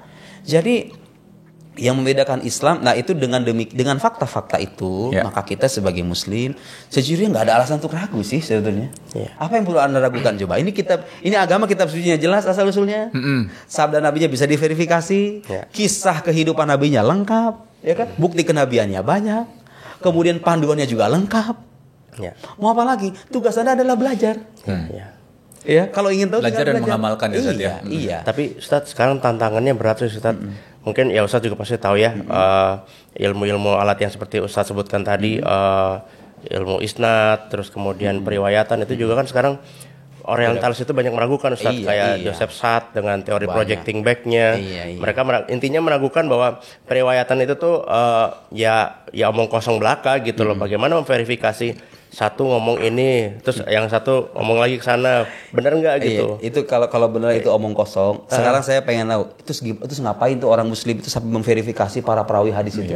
Diteliti biografi hidupnya loh mas.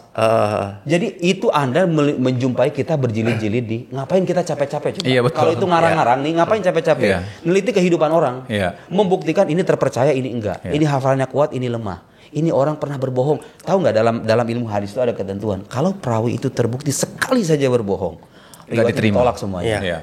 Saking apanya itu? Saking kita pengen hati-hati nih. Betul. Jangan sampai menisbatkan perkataan ke Nabi, padahal Nabi nggak pernah ngomong kayak gitu. Sampai saya pernah dengar cerita katanya ada seorang perawi ketahuan ngebohongin kucing, Ustadz. Mau ngasih makan kucing, tapi ternyata nggak jadi dikasih. Itu katanya langsung tertolak. Hadisnya mungkin bisa ditanya kepada pakar hadis ya. Tapi poinnya adalah ada kehati-hatian ya. Dan kehati-hatian itu menjadi bukti bahwa ini bukan ngarang-ngarang. Tapi tadi poinnya Ustadz yang itu bagus Ndra. Lebih kita coba simpelkan adalah bagaimana buat Ndra buang-buang waktu Ndra gitu loh. Iya. Kita buang waktu kalau misal mau lebih simpel ya udah kita bilang ini ada riwayat ini udah cukup aja. Kalau ngarang-ngarang ini kita bahasa kan butuh waktu. Waktu itu kan sangat berharga gitu loh. Sampai benar-benar diteliti, dikaji gitu loh. Ini benar apa enggak? Wah itu benar banget sih. Dan emang nggak ada. Mohon maaf, ini dengan seluruh penghormatan kita, karena ini kita bicara diskusi ilmiah ya. Soal penghormatan itu dimensi sosial. Kita mengatakan begini, mengatakan Islam adalah satu-satunya agama yang benar, tidak menafikan penghormatan kita secara sosial kepada umat agama lain. Kita berhubungan secara harmonis dengan umat agama yang berbeda. Tapi poin kita adalah kalau Anda bertanya, Anda Islam kan dikatakan sempurna, Islam agama yang benar, mana buktinya? Nah ini nih buktinya. Ayo kita kasih tahu nih. Ada loh yang hal-hal yang sifatnya yang menjadi keunikan Islam yang itu nggak ada di alam agama lain, sehingga kita bisa yakin sepenuhnya bahwa agama ini memang benar dari Tuhan. Gitu loh. Kita yakin menjalankannya. Dan keyakinan itu ada dasarnya. Nah ini yang nggak kalah penting, karena banyak orang di luar sana berislam karena ikut-ikutan. Iya kan? Poin kita adalah yang Anda katakan sekarang Tuhan ada, Muhammad Nabi, itu semua landasannya banyak, tapi Anda perlu belajar lagi. Kalau Anda nggak tahu, ya kan? Ya bertanyalah sama yang sudah tahu. Nah kita ingin membuktikan itu gitu loh kepada orang-orang Paling tidak orang Islam ketika mulai ragu dengan agamanya, kita katakan nggak usah. Keraguan itu nggak beralasan sebetulnya. Oh kadang-kadang begini mas, kadang-kadang ada orang ragu dengan agama itu bukan karena masalah intelektual, bukan karena mereka nggak ngelihat bukti, tapi karena masalah psikologis. Gimana? Kecewa sama Tuhan, ya kan? Iya, Kayak iya. doa misalnya bertahun-tahun kok nggak dikabulkan. Nah itu Ustaz, gimana tuh Ustaz? Nggak belajar. Banyak yang begitu Ustaz. Simpelnya gitu sih mungkin ya. Nggak cuma itu. Oh tapi jangan sih nanti, aduh nauzubillah. Nggak, Nanti takut dia. Iya. Itulah gunanya percaya kepada alam akhirat. Oh oke. Supaya kita punya optimisme lebih gitu lah. Sekarang gini mas, Iya. andai kan sekarang anda misalnya punya atau bisa ada orang punya hutang kepada anda, orang ini nggak bayar-bayar, ya anda sakit hati dong, anda Betul. sedih dong, masa dirugikan dong. Ya. Tapi dengan kepercayaan kepada alam akhirat, anda nggak akan terlalu tenggelam dalam kekecewaan loh. Untung Ya, besar tenang aja, malah. tenang aja nanti, awas aja loh kata di alam akhirat nanti kan ada loh. Nanti kalau misalnya dia beneran hutangnya nggak dibayar dan dia bisa, kemudian dia sengaja tidak membayar, amal kebaikan dia akan ditumpahkan kepada anda. Anda untung kan? Iya. Kembalikan optimisme gitu loh. Dan Kalau berlipat dia ganda, nanya, ya. ayo emang akhirat ada beneran? Makanya ayo kita buktiin. Nih Nabi Muhammad yang ngomong katanya adalah akhirat itu beneran Nabi apa enggak? Oke. Kalau beliau terbukti sebagai Nabi, ya nggak mungkin bohong dong yang beliau katakan. Ya. Kan Nabi dari Tuhan. Masa Nabi berbohong? Masa Tuhan berbohong? Iya. Ya kan? Itu gunanya belajar akidah. Setelah dimantapkan Nabi Muhammad adalah Nabi, beliau mengabarkan ada alam akhirat, maka kita yakin sepenuhnya alam akhirat dengan segala rincian itu beneran ada gitu loh. Nggak pernah kita lihat. Ya emang nggak pernah kita lihat. Terus saya nanya, sesuatu yang tidak terlihat emang artinya nggak ada? Apakah sesuatu kalau tidak terlihat itu artinya tidak ada? Ya enggak dong. Ya, enggak. Bisa jadi sesuatu nggak terlihat. Saya nggak bisa ngelihat apa yang ada di balik kantong Mas Wisnu. Tapi apa itu artinya nggak ada sesuatu di balik kantong? Belum beliau tentu. ini? Belum tentu. Iya. Bisa jadi ada, cuma saya nggak lihat. Iya. Iya kan? Jadi jangan beralasan surga neraka nggak ada dengan alasan nggak bisa dilihat gitu loh. Iya. Karena sesuatu yang tidak terlihat bukan berarti tidak ada. Ada atau tidak adanya sesuatu yang gaib itu diuji dari sumbernya. Ini sumbernya dari mana? Sumbernya terpercaya sekarang dari seorang nabi. Iya. Masa Anda mau ragukan? Oke. Masya Allah. Ini memperkuat tauhid kita banget ya. Iya banget ya. Masya Allah. Bahkan kita yang bahasanya ya maksudnya kita kan muslim ya Andra ya. Iya. Tapi hal-hal yang kayak tadi validasi, verifikasi itu kayak iya juga ya gitu ya. Iya. Semakin memantapkan kita insya Allah ya. Nah itu apa dengan ilmu-ilmu yang Ustadz pelajari ini gitu apa ilmu kalam ya Ustadz ya atau ilmu filsafat Islam itu kan ada beberapa yang katanya sebaiknya dihindari Ustadz gitu karena takut ada yang mungkin jadi gila lah karena ilmu filsafat. Sebenarnya ilmu kalam tuh diperlukan nggak sih Ustadz dan kapan dia diperlukan tuh? Dia diperlukan sebagai obat bagi orang-orang yang sakit. Kalau Anda merasa Anda sakit dengan nalar Anda, ya kan rata-rata orang yang nggak percaya Tuhan orang-orang yang sakit secara intelektual.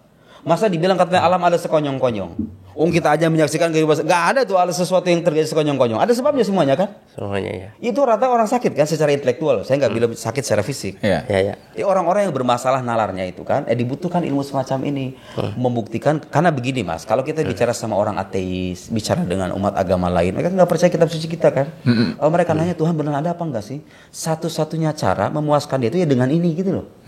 Nah itulah ilmu kalam menyajikan itu, ya kan? Memang ada perdebatan-perdebatan yang sebenarnya nggak diperlukan sama orang-orang zaman sekarang ya. Yang tapi nggak jadi masalah ya sudah yang tidak diperlukan kita singkirkan, yang kita perlukan kita ambil, kayak gitu aja. Jangan diharamkan ilmunya gitu loh. Ada perdebatan-perdebatan dalam ilmu kalam atau teologi Islam itu yang sebetulnya itu udah nggak relevan zaman sekarang. Ya nggak apa-apa, biasa aja kok. Mereka hidup pada zamannya. Boleh jadi bagi mereka penting di zamannya. Bagi kita sekarang nggak begitu penting. Disingkirkan perdebatan sampingannya, kita ambil yang penting-pentingnya. Bukti bahwa Tuhan ada, Muhammad adalah Nabi. Itu kan penting kan? Anda perlu itu gitu loh. Jadi adanya sesuatu yang tidak diperlukan dalam sebuah ilmu, jangan dijadikan alasan bahwa ilmu itu tidak penting. Oke. Karena bagaimanapun banyak sisi-sisi penting dari ilmu itu. Termasuk begini mas, saya sering menjumpai orang mengharamkan sebuah ilmu gara-gara katanya ada orang sesat gara-gara ilmu itu. Oke. Ya jangan haramkan ilmunya dong. Itu orangnya aja gitu loh, yang mungkin kurang mendalami ilmu. Seperti biasanya filsafat. Kan banyak orang mengharamkan filsafat kan. Dan saya nggak memungkiri ada hal-hal dalam pelajaran filsafat yang kalau dikonsumsi oleh orang beragama itu berbahaya. Oke. Kita mengakui itu. Iya. Tapi apakah semua filsafat begitu? Enggak. Ada yang positif. Yang positif dari filsafat ini bisa mengokohkan agama kita, keyakinan kita. Wah, keyakinan kita rasional. Kan ciri khas filsafat itu rasional. Iya. Ya kan? Dan itu berguna untuk memvalidasi kebenaran agama kita. Oh, agama kita tuh nggak ada loh yang bertentangan dengan hukum akal. Muncul pertanyaan, hukum akal itu apa? Itu filsafat menjelaskan kan? Oke. Hukum akal itu begini. Apa yang disebut dengan bertentangan dengan hukum akal itu dijelaskan. Itu kan? Apa ada nggak pengetahuan-pengetahuan yang sifat Anda mengatakan Islam itu berbasis pada pengetahuan rasional. Pengetahuan rasional itu apa? Macam-macamnya. Dan filsafat dijelaskan kan? Kalau filsafat ini didalami sesuai dengan porsinya yang pas, kemudian kita singkirkan tuh hal-hal yang menyimpangnya, filsafat itu berguna untuk mengokohkan agama. Itu tuh meyakinkan orang-orang yang gak percaya dengan agama kita. Bahwa ada kemudian orang-orang ateis berfilsafat. Itu orangnya, bukan ilmunya gitu loh. Jadi bedakan ya antara filsafat sebagai sebuah produk pengetahuan dan orang itu beda-beda untuk memproduksi dengan filsafat sebagai sebuah metode keilmuan. Sebagai sebuah metode keilmuan diajarkan kita di Al-Azhar diajarkan. Justru guru saya pernah bilang gini, saya sangat ingat sampai sekarang. Beliau orang soleh ya. Dan saya kan dulu waktu sebelum masuk ke Al-Azhar punya bayangan, wah jurusan filsafat itu orangnya kritis-kritis terhadap agama, songong-songong, rokokan, gondrongan gitu, bicara Tuhan. Itu sebagian orang begitu, saya nggak mungkin. Tapi pas saya ke Al-Azhar mas, itu subhanallah, dosen-dosen yang filsafat itu, masya Allah, soleh-soleh. Kadang-kadang pada bawa tasbih gitu loh. Terus kadang ada yang ngajar gak mau digaji. Jurusan filsafat itu, zuhud gitu loh orangnya. Buku tuh katanya nggak pernah ngambil royalti gitu loh. Jurusan profesor filsafat. Tapi kok bisa? Ya artinya berarti kan kalau begitu yang salah bukan ilmunya dong. Yang salah adalah orangnya, gitu kan. Oknum ya Zat ya? Iya, jadi bagaimanapun jangankan filsafat deh, ilmu Quran itu. Iya, ada juga. Ada juga orang-orang yang tersesat gara-gara maksudnya salah mempelajari Al-Quran ya kan. Itu kan apakah itu artinya kita menyalahkan ilmu tafsir? Jangan dong. Ya kan ada orang-orang yang secara keliru dalam memahami sebuah ilmu, jangan kita jadikan alasan untuk menafikan pentingnya ilmu itu gitu kan. Jadi filsafat, kata guru saya nih, beliau namanya Profesor Hasan Syafi'i, masih hidup beliau, usianya hampir 90 tahun. Itu. Beliau kata beliau, inna aktsaran nas inkhida'an bil falsafah jahiluha. Itu ungkapan ya Allah sangat ringkas sekali. Saya ulangi, inna aktsaran nas inkhida'an bil falsafah jahiluha. Orang yang paling banyak terpedaya dan tertipu dengan filsafat, maksudnya tersesatkan oleh filsafat, itu rata-rata kata beliau kebanyakanlah orang yang bodoh tentang filsafat itu sendiri. Maksudnya nggak paham filsafat gitu loh, nggak paham inti dari filsafat itu apa. Kan filsafat itu intinya mencari kebijaksanaan, ya kan, wisdom kan, filosofi kan artinya itu kan, hubbul hikmah kalau dalam bahasa Arab, mencintai kebijaksanaan. Apa yang salah dengan mencintai kebijaksanaan? Kemudian berpikir secara rasional, berpikir secara kritis terhadap hal-hal yang memang layak dikritik. Nah, perkara anak zaman sekarang kadang-kadang berpikir kritis mengarahkan kepada hal yang nggak perlu dikritik gitu loh. Tidak tepat. Ya kan misalnya hal-hal yang fundamental dalam agama, karena itu sudah terbukti benar mas. Jadi kita tuh nggak melarang orang untuk mengajukan pertanyaan kritis tentang Islam. Masalahnya yang suka mereka ajukan tuh udah selesai. Udah kita bahas, kelar gitu loh. Dulu tuh udah dibahas. Udah dibahas. Saya sering menjumpai kayak gitu tuh. Pikiran-pikiran yang terlihat mewah, mentereng, kritis. Sebenarnya kita udah kelar yang begituan itu. Itu kan. Coba arahkan sikap kritis Anda itu kepada hal-hal yang kira-kira penting untuk Anda kritisi. Dan itu lebih banyak ya kan? Negeri kita itu. Betapa banyak hal yang perlu kita kritisi ya kan? Harus tahu prioritas lah ya Sat ya. Harus tahu prioritas. Jadi kita perlu filsafat yang mengajari kita berpikir rasional, secara radikal atau mendalam gitu ya. Mendalam ya. Sistematis gitu ya. Ada premis, ada konklusi, itu bagus. Untuk kita gunakan bukan hanya mendewasakan cara berpikir kita, tapi juga memperteguh keimanan kita. Ya singkirkan. Ya sudah lu ada filsafat yang aneh-aneh itu. Ya selesai. Gitu kan? Poinnya juga Indra, maksudnya kayak gini. Intinya memang ada beberapa yang harus kita hati-hati Ustaz ya. Hati-hati, tapi jangan semuanya Indra gitu. Ambil yang baiknya membuat kita jadi lebih bijaksana. Dan satu poin lagi, dengan kita pelajari itu mudah-mudahan kita bisa berdialog dengan baik Ustaz ya. Iya maksudnya yang agama lain gitu kan, karena mereka kan udah nggak percaya sama kitab kita. Gitu ya Ustaz ya. Nggak mau menggunakan ini. Pasti kan pakai ini kita. Logika. Diskusinya pasti itu gitu dan kan. Logika itu kan bagian dari filsafat. Iya kan, bahkan dia pengantar untuk semua ilmu kata para logikawan itu. Kenapa pengantar bagi semua ilmu? Karena begini Mas, sampean mau hidup dimanapun, mendalami ilmu apapun, itu pasti istrinya pemikiran manusia kan? Nah, kalau Anda gak punya alat untuk mengatur cara berpikir, Anda akan mudah terjatuh dalam falasi, kesalahan berpikir.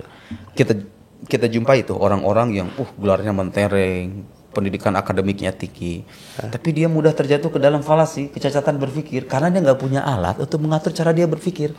Itu ilmu logika. Iya. Logika itu. Jadi Anda mau dalami, mau jadi politisi, mau jadi apalagi agamawan ya, mau jadi apapun, Anda perlu ilmu itu. Ini dijelaskan nggak di buku Ustadz Logical Fallacy ini? Iya, saya jelasin. Perlu ini berarti nih. Nah, saya didorong untuk promosi padahal ya kan. Nggak apa-apa Ustadz. Cari aja sendirilah. Gak apa-apa Ustadz. Ini Masya Allah ya lengkap nih. Sebenarnya kalau bisa kita bahas masih banyak yang perlu kita bahas nih Indra. Gitu. Banyak. Justru mau nanya lagi nih. Silakan Indra, mau nanya apa? Menurut pengalaman Ustadz interaksi pribadi ya, selama di Al-Azhar atau mungkin di luar Al-Azhar, kenapa sih Ustadz ada muncul orang-orang ateis? Penyebabnya itu apa gitu? Apa karena memang ilmu filsafatnya itu, atau karena kekecewaan dia terhadap takdir yang Allah tentukan kepada dia gitu? Dua-duanya bisa. Jadi banyak faktor sebetulnya. Jadi orang itu meninggalkan agama, nggak percaya Tuhan itu ada faktor psikologis, ada mungkin karena akses bacaan yang salah. Oke. Ya mungkin dia wawasan akidahnya masih lemah, logikanya masih rapuh, tapi udah baca bukunya Richard Dawkins. Tokoh ateis militan barat itu. Ya wajar aja Anda tercemplung ke dalam aliran mereka. Bisa jadi ya kan? Bisa jadi juga orang kecewa sama Tuhan. Ada tuh orang-orang yang misalnya dia itu gak percaya Tuhan dan meninggalkan agama sebagai bentuk ekspresi kekecewaannya itu. Nah itu biasanya orang-orang yang memang beragama itu hanya dengan menggunakan ini tapi gak melibatkan ini. Ya, hati itu penting Mas. Beragama itu penting melibatkan sisi spiritualitas, sisi batin. Karena saya pernah nih ngejumpai, ini kisah nyata. Di Mesir itu ada, saya nggak sebut nama ya, tapi itu kisah nyata nih. Ada orang hafizul Quran, hafal Al-Quran. Ya Allah, hafal Al-Quran. Wa'id itu artinya penceramah. Kemudian menulis kitab yang membela Islam. Kebayang nggak? Hafal Quran, menulis buku, penceramah, naik mimbar-mimbar, diakhiri kemudian menjadi ateis. Saya pernah tahu kayaknya nih. Kenapa bisa terjadi begitu? Saya cari itu biografi kehidupan orang itu, nemu satu buku, judulnya itu Khurafatul Ilhad, tebal sekitar 500-600 halaman segini. Ada kisah hidup orang itu. Ternyata itu orang kebiasaannya membangga-banggakan diri sendiri, sombong dengan dirinya, sombong dengan pencapaiannya. Makanya itu yang sering diwanti-wanti dari para ulama itu, yang diwanti-wanti oleh para ulama supaya kita menghindarinya itu sifat sombong itu. Bahaya banget. Itu bahaya karena itu orang kayak gitu tuh. Itu orang beragama melibatkan ini tapi nggak melibatkan hati. Begini Mas. Sebaliknya saya pernah menjumpai kisah dari salah seorang penceramah di Arab ya. Belum mengisahkan ada seorang pemuda dari London katanya. Dia mulai ragu tuh dengan kebenaran agamanya. Pengen jadi ateis. Pengen jadi ateis kemudian berkecamuklah itu batinnya. Kira-kira gimana? Ya dia orang gelisah gimana sih? Dia pengen dia melepaskan agama, dia mulai ragu gitu kan. Tapi di sisi lain tuh kayak ada sesuatu yang mendorong dia untuk mengerem gitu. Jangan. Nah, tahu nggak yang buat dia kembali jadi beriman tuh apa? Setelah dia dalam keadaan gelisah luar biasa, dia pegang tasbih. Kemudian dia baca dia sebut nama Nabi Muhammad. Allahumma shalli ala Muhammad, Allahumma shalli ala Muhammad, Allahumma shalli ala Muhammad. Terbesit di kepalanya, ini Nabi Muhammad kan orang jujur. Orang berakhlak mulia, masa bohong? Kan enggak mungkin. Tertanam dalam dirinya rasa cinta kepada Nabi Muhammad. Rasa cinta itulah yang kemudian mengembalikan dia kepada keimanan. Karena begini logikanya Mas, orang kalau sudah cinta dengan sesuatu nggak mungkin meninggalkan sesuatu yang dia cintai, bener nggak? Iya. Sampean cinta dengan si sampean kan? Alhamdulillah. Nggak mungkin ninggalin kan kalau sudah cinta. Kalau cinta beneran loh ya. Beneran doang. Kalau cinta beneran kan? Agak bahaya nih ya. Artinya orang kalau sudah cinta dengan apapun, dengan kendaraan, nggak mungkin lepas kan? Betul. Makanya pentingnya beragama dengan spirit kecintaan tuh ya begitu. Orang kalau sudah tertanam rasa cinta terhadap agama, cinta kepada Allah, cinta kepada Rasulnya, cinta terhadap sesama, gak beragama hanya mengandalkan pemahaman saja, tapi beragama dengan mengandalkan perasaan. Sudah selesai. Satamut alal Islam, Anda akan mati sebagai Muslim insya Allah. Amin, amin. Itu tadi. Jadi kalau kita perhatikan orang-orang yang kemudian terjebak dalam aliran ateisme, tidak percaya Tuhan. Bukan nggak kekurangan bukti, karena kalau kita bicara bukti terlalu banyak justru, ya kan? Iya. Kadang-kadang faktor psikologis itu. Itulah pentingnya kita. Misalnya sekarang begini, ada orang kecewa sama Tuhan gara-gara ketika berdoa nggak dikabulkan gitu kan? Ya, Nah, banyak. Dia lupa bahwa ketika Tuhan mengabulkan doa itu caranya banyak. Ya. Jadi gini loh, Anda minta sama Tuhan itu jangan samakan Anda minta kepada karyawan Anda, kepada teman Anda. Yang kalau Anda kalau kita minta sama teman, ya lu kalau misalnya teman sama gue kasih dong, ya kan? Kalau misalnya dia orang teman yang baik gitu kan. Tuhan kan beda sama manusia. Tuhan cara mengabulkannya lebih banyak ketimbang manusia. Ada kalanya itu doa dikabulkan sesuai apa yang kita minta. Ada kalanya. Ada kalanya kebalikannya, Mas. Kenapa? Karena Tuhan tahu itu buruk bagi Anda. Singkirkan keburukan. Iya. Saya secara pribadi pernah nih ngomong kayak gitu. Doa sama Allah berkali-kali, ya Allah tolong kabul. Karena hamba yakin betul ini adalah kebaikan bagi hamba. Ya Allah, sekian bulan kemudian disingkapkan, itu buruk bagi kamu. Justru saya bersyukur Allah nggak mengabulkan apa yang saya minta. Bahaya. Di kemudian hari. Banyak kan? Iya. Di orang-orang yang lebih tua, Mas, usia 50-60 tahun, kadang-kadang menyadari fakta ini loh. Iya. Di satu masa dia berdoa sama Allah supaya begini, sama Allah nggak dikabulin. Iya. Di kemudian hari dia tersadar, ya Allah ternyata ini yang baik itu. Ya. Allah. Untung dulu nggak dikabulin. Untung dulu nggak dikabulin. Iya. Bener, saya pernah ngomong itu. Bener, bener. Gak perlu saya bersumpah lah. Saya pernah ngalamin itu. Meyakinkan Anda gitu loh, bahwa ketika Anda berdoa, Tuhan menunda, itu bukan tidak mengabulkan. Dia mengabulkan dengan caranya sendiri. Bukan seperti apa yang Anda mau. Dia mengabulkan pada saat yang dia mau, bukan pada saat yang Anda inginkan. Apa yang Anda inginkan kadang-kadang buruk loh. Tapi Tuhan mana tahu yang lebih baik bagi hamba-hambanya. Iya kan? Iya. Itu contoh kalau kita beragama melibatkan perasaan, melibatkan rasa baik sangka kepada Allah. Iya. Pada akhirnya akan terhindar kita dipikir semacam itu kan. Nah orang-orang yang menjadi ateis kemudian meninggalkan agama gara-gara masalah intelektual, saya kira sangat gampang memuaskan mereka. Ayo kita ajak debat aja, kita bicara bukti ya kan. Itulah pentingnya kita mengatakan ilmiah, karena kita katakan kalau akidah ilmiah itu artinya akidah kita berbasis pada ilmu gitu loh. Ya. Bukan cuma asal-asal percaya doang, ada ilmunya semuanya gitu loh. Ada metodenya, metode pembuktiannya. Kita sampai pada kesimpulan begini, ini bukti-buktinya itu. Iya. Itu loh. Jadi saya kira itu sebabnya itu memang beragam dan caranya saya kira itu. Dan yang saya masih ingat perkataan guru saya, Mas, yang membuat kita terjaga dari kekufuran itu, kata beliau, bukan banyaknya sholat, bukan banyaknya membaca Al-Quran. Kita nggak menafikan sholat itu penting, bahkan wajib. Ya, sholat sunnah juga penting, bahkan itu dianjurkan. Membaca Quran juga penting, tapi kata beliau yang membuat kita terjaga dari kekufuran itu bukan itu semua, tapi apa? Kecintaan dan ketergantungan emosional kita kepada Nabi Muhammad SAW. Karena kalau Anda sudah cinta dengan mau Nabi, ngelakuin apapun, gak mungkin Anda meninggalkan ajarannya. Mustahil. Rata-rata orang yang gak beragama itu rata-rata gak punya itu tuh. Coba aja cek sama Anda. Cara dia bertanya aja kadang udah kurang ajar, ya kan? Nyebutnya aja Muhammad, nyebutnya, ya kan? Kadang-kadang orang-orang yang begitu tuh nyebut Tuhannya kadang nggak beradab. Berburu sholawat, nyebutnya nama doang. Itu tanda bahwa orang nggak beragama sebagaimana mestinya. Dia hanya melibatkan sisi rasionalitas, tapi nggak melibatkan sisi spiritualitas. Dia hanya bicara tentang halal dan haram, sholat, itu kan raka sorga. Lupa bahwa kita ini beragama ada imamnya. Ini Nabi kita, kenali dong. Baca dong sejarah hidupnya, ajarin dong sama anak Anda. Kalau pengen anak Anda beriman tuh caranya begitu.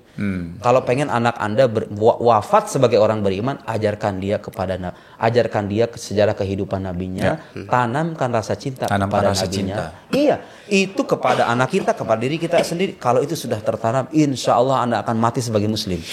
Berarti cara menanamkan rasa cinta itu adalah memperkenalkan Allah Ta'ala dan Nabi Muhammad SAW. Betul. Makanya kalau bisa tuh ibu-ibu kepada ya bapak-bapak gitu ya, kalau habis pulang kerja anaknya mau tidur, kasihlah cerita Nabi Muhammad itu. Dan itu fitrah manusia, fitrah kita sebagai muslim, Mas. Kadang-kadang kalau dikisahkan Nabi Muhammad langsung tersentuh loh itu tuh. Beda loh. Saya berkali-kali nih ngebaca biografi orang-orang hebat gitu ya. Baca biografi para filsuf, biografi para ulama, sama baca biografi Nabi Muhammad. Ya Allah, itu rasanya beda. Dampaknya secara spiritual itu beda. Kan kadang gini, orang yang begitu sering mengingat Nabi itu, dengan sendirinya, Mas, berbuat baik itu jadi ringan loh. Kalau berbuat maksiat jadi susah, karena dia malu sendiri. Kadang-kadang gitu kan. Jadi itu penting untuk berbagi kehidupan Anda, kehidupan kita, kehidupan orang-orang di sekeliling kita gitu. Nabi Muhammad itu, karena beliau yang mengantarkan kita kepada Allah. Ya kan? Qul in kuntum tuhibbunallaha fattabi'uni yuhibbukumullah, kata Al-Qur'an gitu. Katakan jika kalian tuh mencintai Allah, Jawaban Quran apa? Fattabi'uni, ikutilah aku, ikutilah Nabi maksudnya. Apa balasannya? Yuhibbukumullah, Allah akan mencintai kalian. Jadi kalau pengen Allah mencintai Anda, belajar mencintai Nabi, Allah akan mencintai Anda. Jaminan Quran itu. Masya Allah. Itu penuh hidup beragama itu. Kalau pengen Anda selamat dunia akhirat. Ya Allah, Allah Akbar. Ya, memang ya kalau secara analogi yang lain ya, kalau kita cinta, ya gitu ya Sad ya. Kalau cinta sama seseorang kan, jangankan, ya intinya sih nggak akan kita tinggalkan, gitu ya. Tapi akan memang nurut apa yang dibilang. Iya akan nurut gitu ya. Karena kecintaan kita itu gitu ya. Iya. Tapi memang PR lagi ya Sad ya, ketika nanti istiqomah cintanya itu gitu Sad.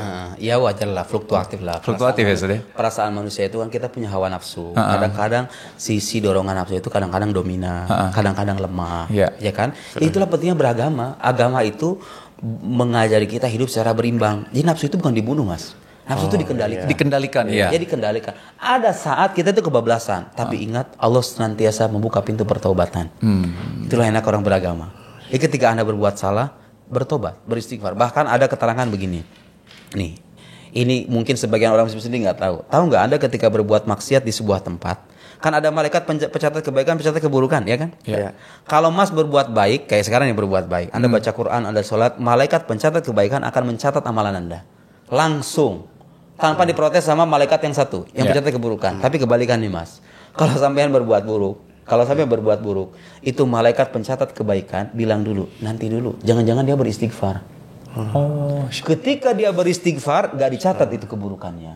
Makanya kalau bisa, ketika kita berbuat salah di sebuah tempat, beristighfar. Supaya catatan keburukan kita itu gak tercatat, terbatalkan, di cancel gitu loh. Itu baiknya Allah sama kita. Masya Allah. Dan sekarang begini, karena kalau misalnya paham itu kenapa Tuhan itu memerintahkan kita sholat. Sholat itu tujuannya supaya nyuci kita. Supaya kalau kita pulang tuh bersih gitu loh. Iya. Kan itu sholat itu pencucian kan? Bukan cuma sholat Mas, wudu. Kalau Anda tahu itu belajar, wudu itu ketika kita membasuh anggota-anggota tubuh, dan sebagian besar anggota tubuh yang dibasuh itu kan yang paling banyak berdosa, bener nggak? Ya wajah, ya tangan, ya kan? Anda tahu nggak ketika Anda berwudu itu dosa-dosa Anda itu berguguran loh. Iya. Seolah-olah Allah itu ingin dengan kewajiban sholat, kewajiban berwudu dan lain semacamnya itu ingin supaya kita kembali kepadanya sebagai hamba yang suci. Kalaupun kita punya dosa-dosanya dikit deh. Dan Nabi Muhammad tuh pengen kita semuanya masuk surga gitu loh. Kenapa Anda harus merasa berat dengan tuntunan semacam ini gitu loh? Oh itu kalau dikerja itu hanya berapa menit sih? Iya. Iya kan? Saya sering bilang tuh, orang itu kadang-kadang suka lupa bahwa kebutuhan rohani kita itu lebih banyak loh ketimbang kebutuhan jasadi. Anda bisa makan sehari sekali, bahkan nggak makan sama sekali Anda bertahan hidup kan? Ya. Tapi lihat, kalau untuk kebutuhan rohani, Tuhan menitahkan kita sampai 5 kali loh sholat. Itu isyarat apa? Iya. Kebutuhan rohani kita itu harus lebih dipenuhi ketimbang kebutuhan jasadi. Kenapa? Karena itu kunci kebahagiaan hidup. Orang tuh bahagia atau tidak Mas bukan dengan ini, bukan dalam genggaman, bukan dengan ATM, tapi dengan ini nih.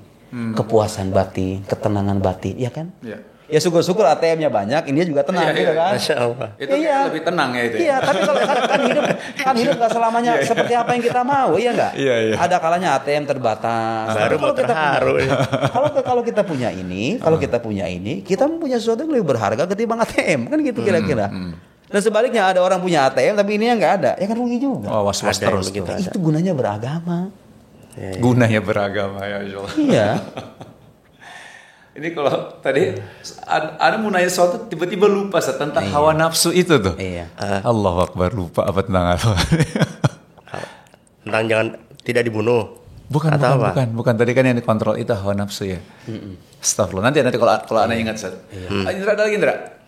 Iya, tadi kan Ustaz, kita kan tadi terakhir membahas tentang yang ateis itu ya, bagaimana bisa mengembalikan mereka ke fitrahnya gitu ya. Itu dengan debat. Nah, ini kita masuk ke part tentang debat nih Ustaz nih gitu. Jadi yang lebih penting itu mengakui mana benar mana salah, bukan siapa yang menang siapa yang kalah. Iya. Debat ilmiah terbuka. Karena begini Mas, itu salah satu cara paling efektif membuktikan Atas izin Allah dikasih ilmu seperti ini sehingga menjabarkannya itu bisa membuat kita tuh baca gini. Itu kan yang Ustaz pelajari itu berat Ustaz. Menurut kami ya. Ini berat Ustaz, tapi Ustaz bisa membuat itu jadi simple, menyederhanakannya kepada kami gitu sehingga kami paham dan mengerti. Gimana Ustaz cara yang berat tuh dibuat simple tuh gimana sih Ustaz?